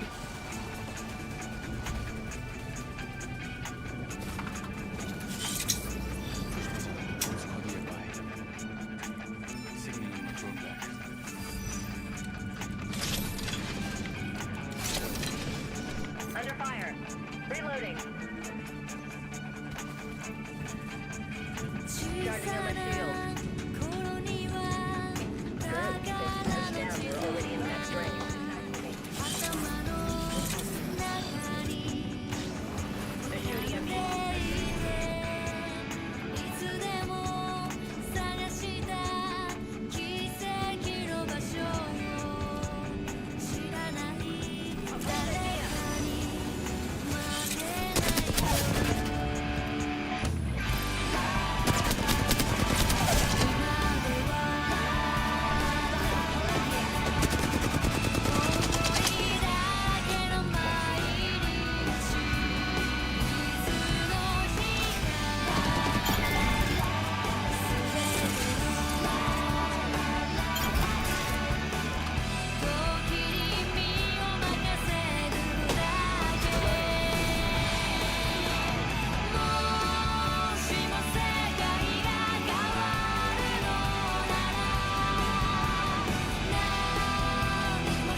You're shit. We knocked like 2 of them and you still couldn't do anything about it? Oh, fucking I still got to...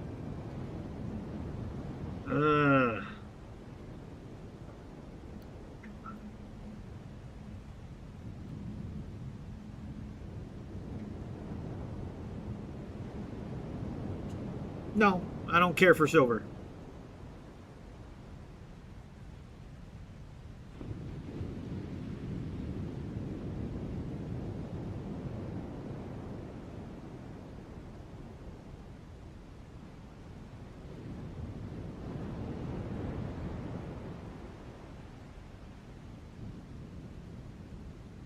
Off, but before I get into the topic, if you enjoy the content I create, check out the links in the description, join the community in my live streams, and consider supporting through Patreon or YouTube memberships. Now, when you try to chase a global audience and they don't show up, you are in a very bad position. And while Sony still makes a lot of money off of the video game industry, they've also lost a lot of money when it comes to video games. Look at the billions they have thrown away because of projects like Concord coming out and failing. Games like Marathon being what Bungie, their $3.6 billion purchase, is supposed to be banking on for the next several years. You have games that they have lost, like the Stellar Blades and the Personas and the Resident Evils, that they no longer are able to completely rely on. And sure, I understand that Sony is still making money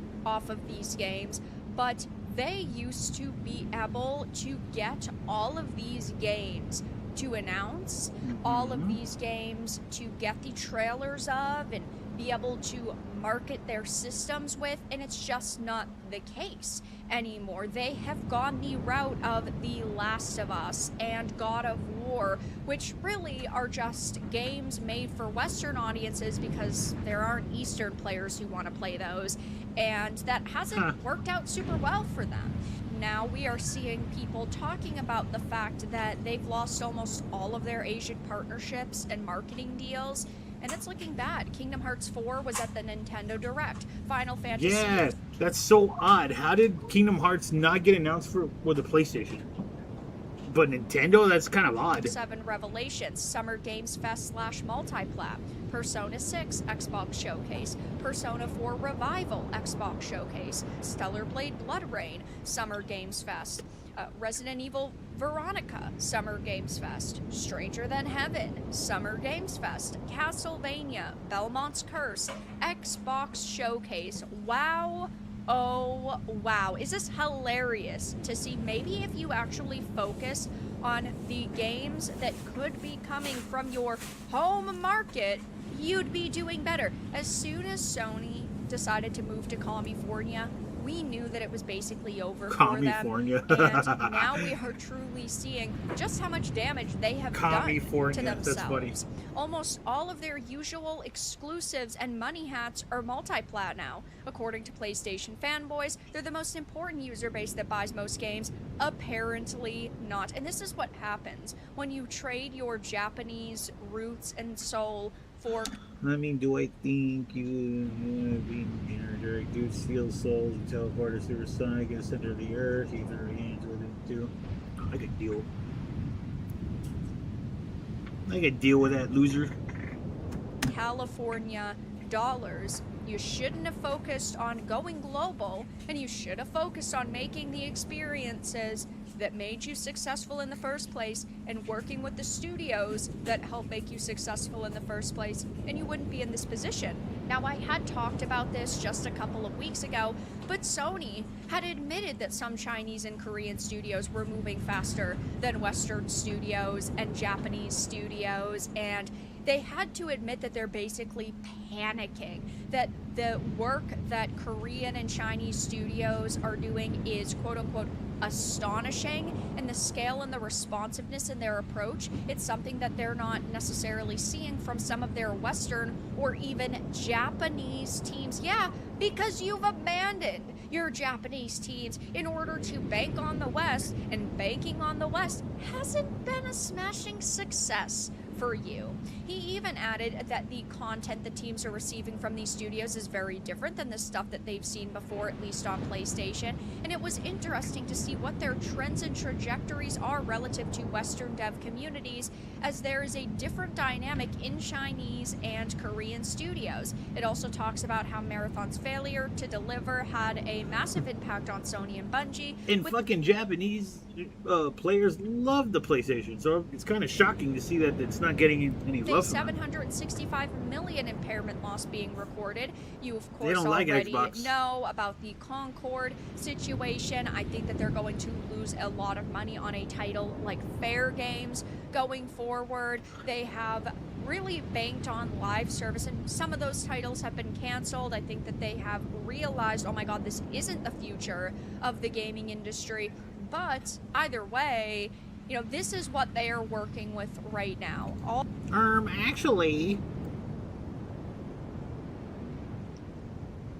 Actually, madam. They tried to get rid of me. They failed. We're close to the ring. Get prepared. 30 seconds left.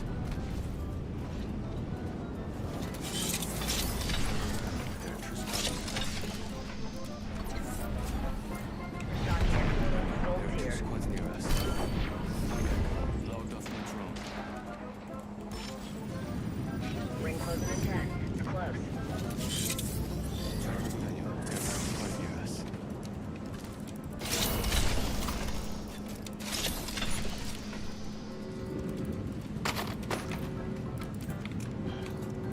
Yeah, They're shooting at me. catching to us.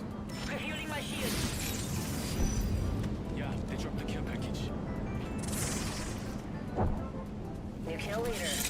They can have Squad's nearby. Forward Here. over here. 빨리 가자. Extended light mag here.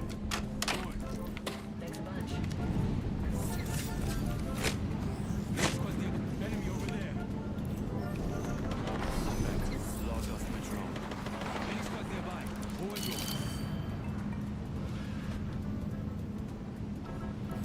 I've got eyes on one of them over there.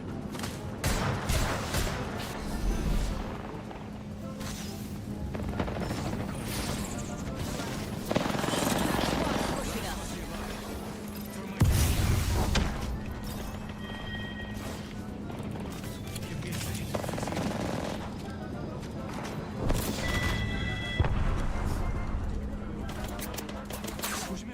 Being attacked by another squad. I got one over there.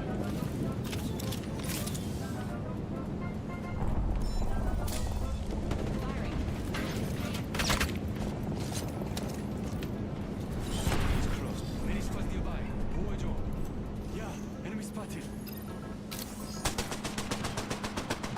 They're shooting at me.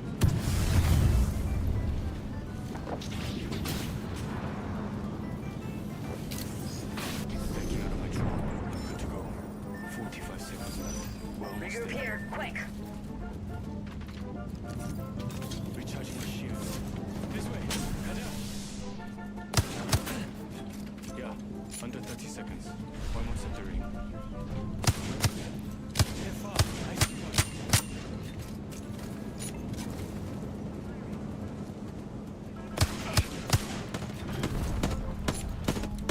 Alert, Bot. Property on station, we are go for burn. Come on, motherfucker. Main engine burn. 10 seconds and the ring's just ahead. We should have fucking pushed that. What the hell, guys? For those traveling Ah, with whatever. small children, this is a blood sport. What's wrong with you? Why? No. Yeah. Understood. Yeah.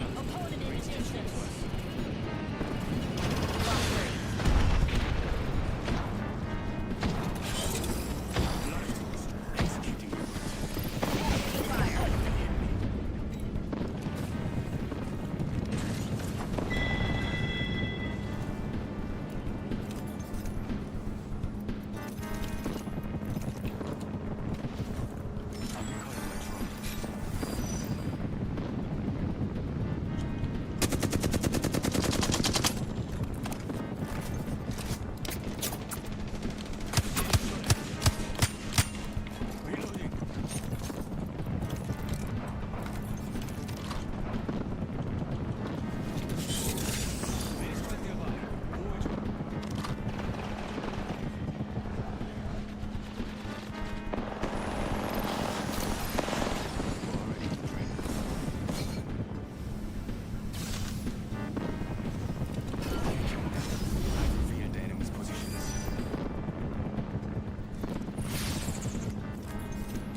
Fuck, this gun's hard to use from a distance.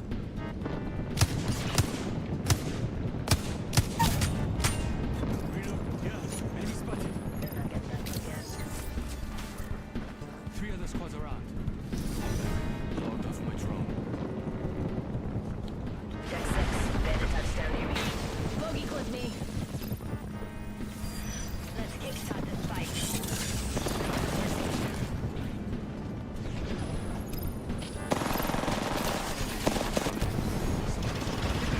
Refueling my shields.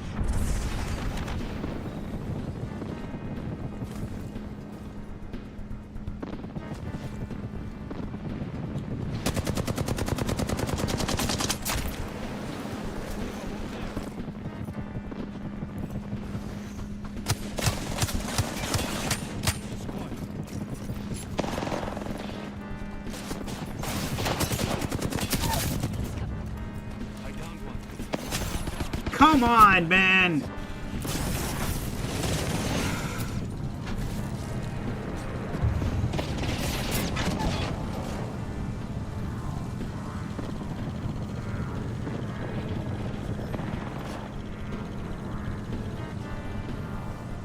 You could have revived me, you fucking bitch. What the hell are you doing? Smash an opponent's shield. 45 seconds to burn.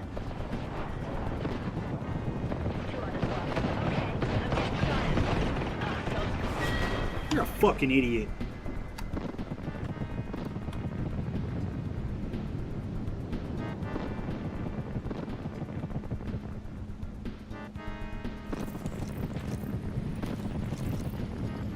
Damage.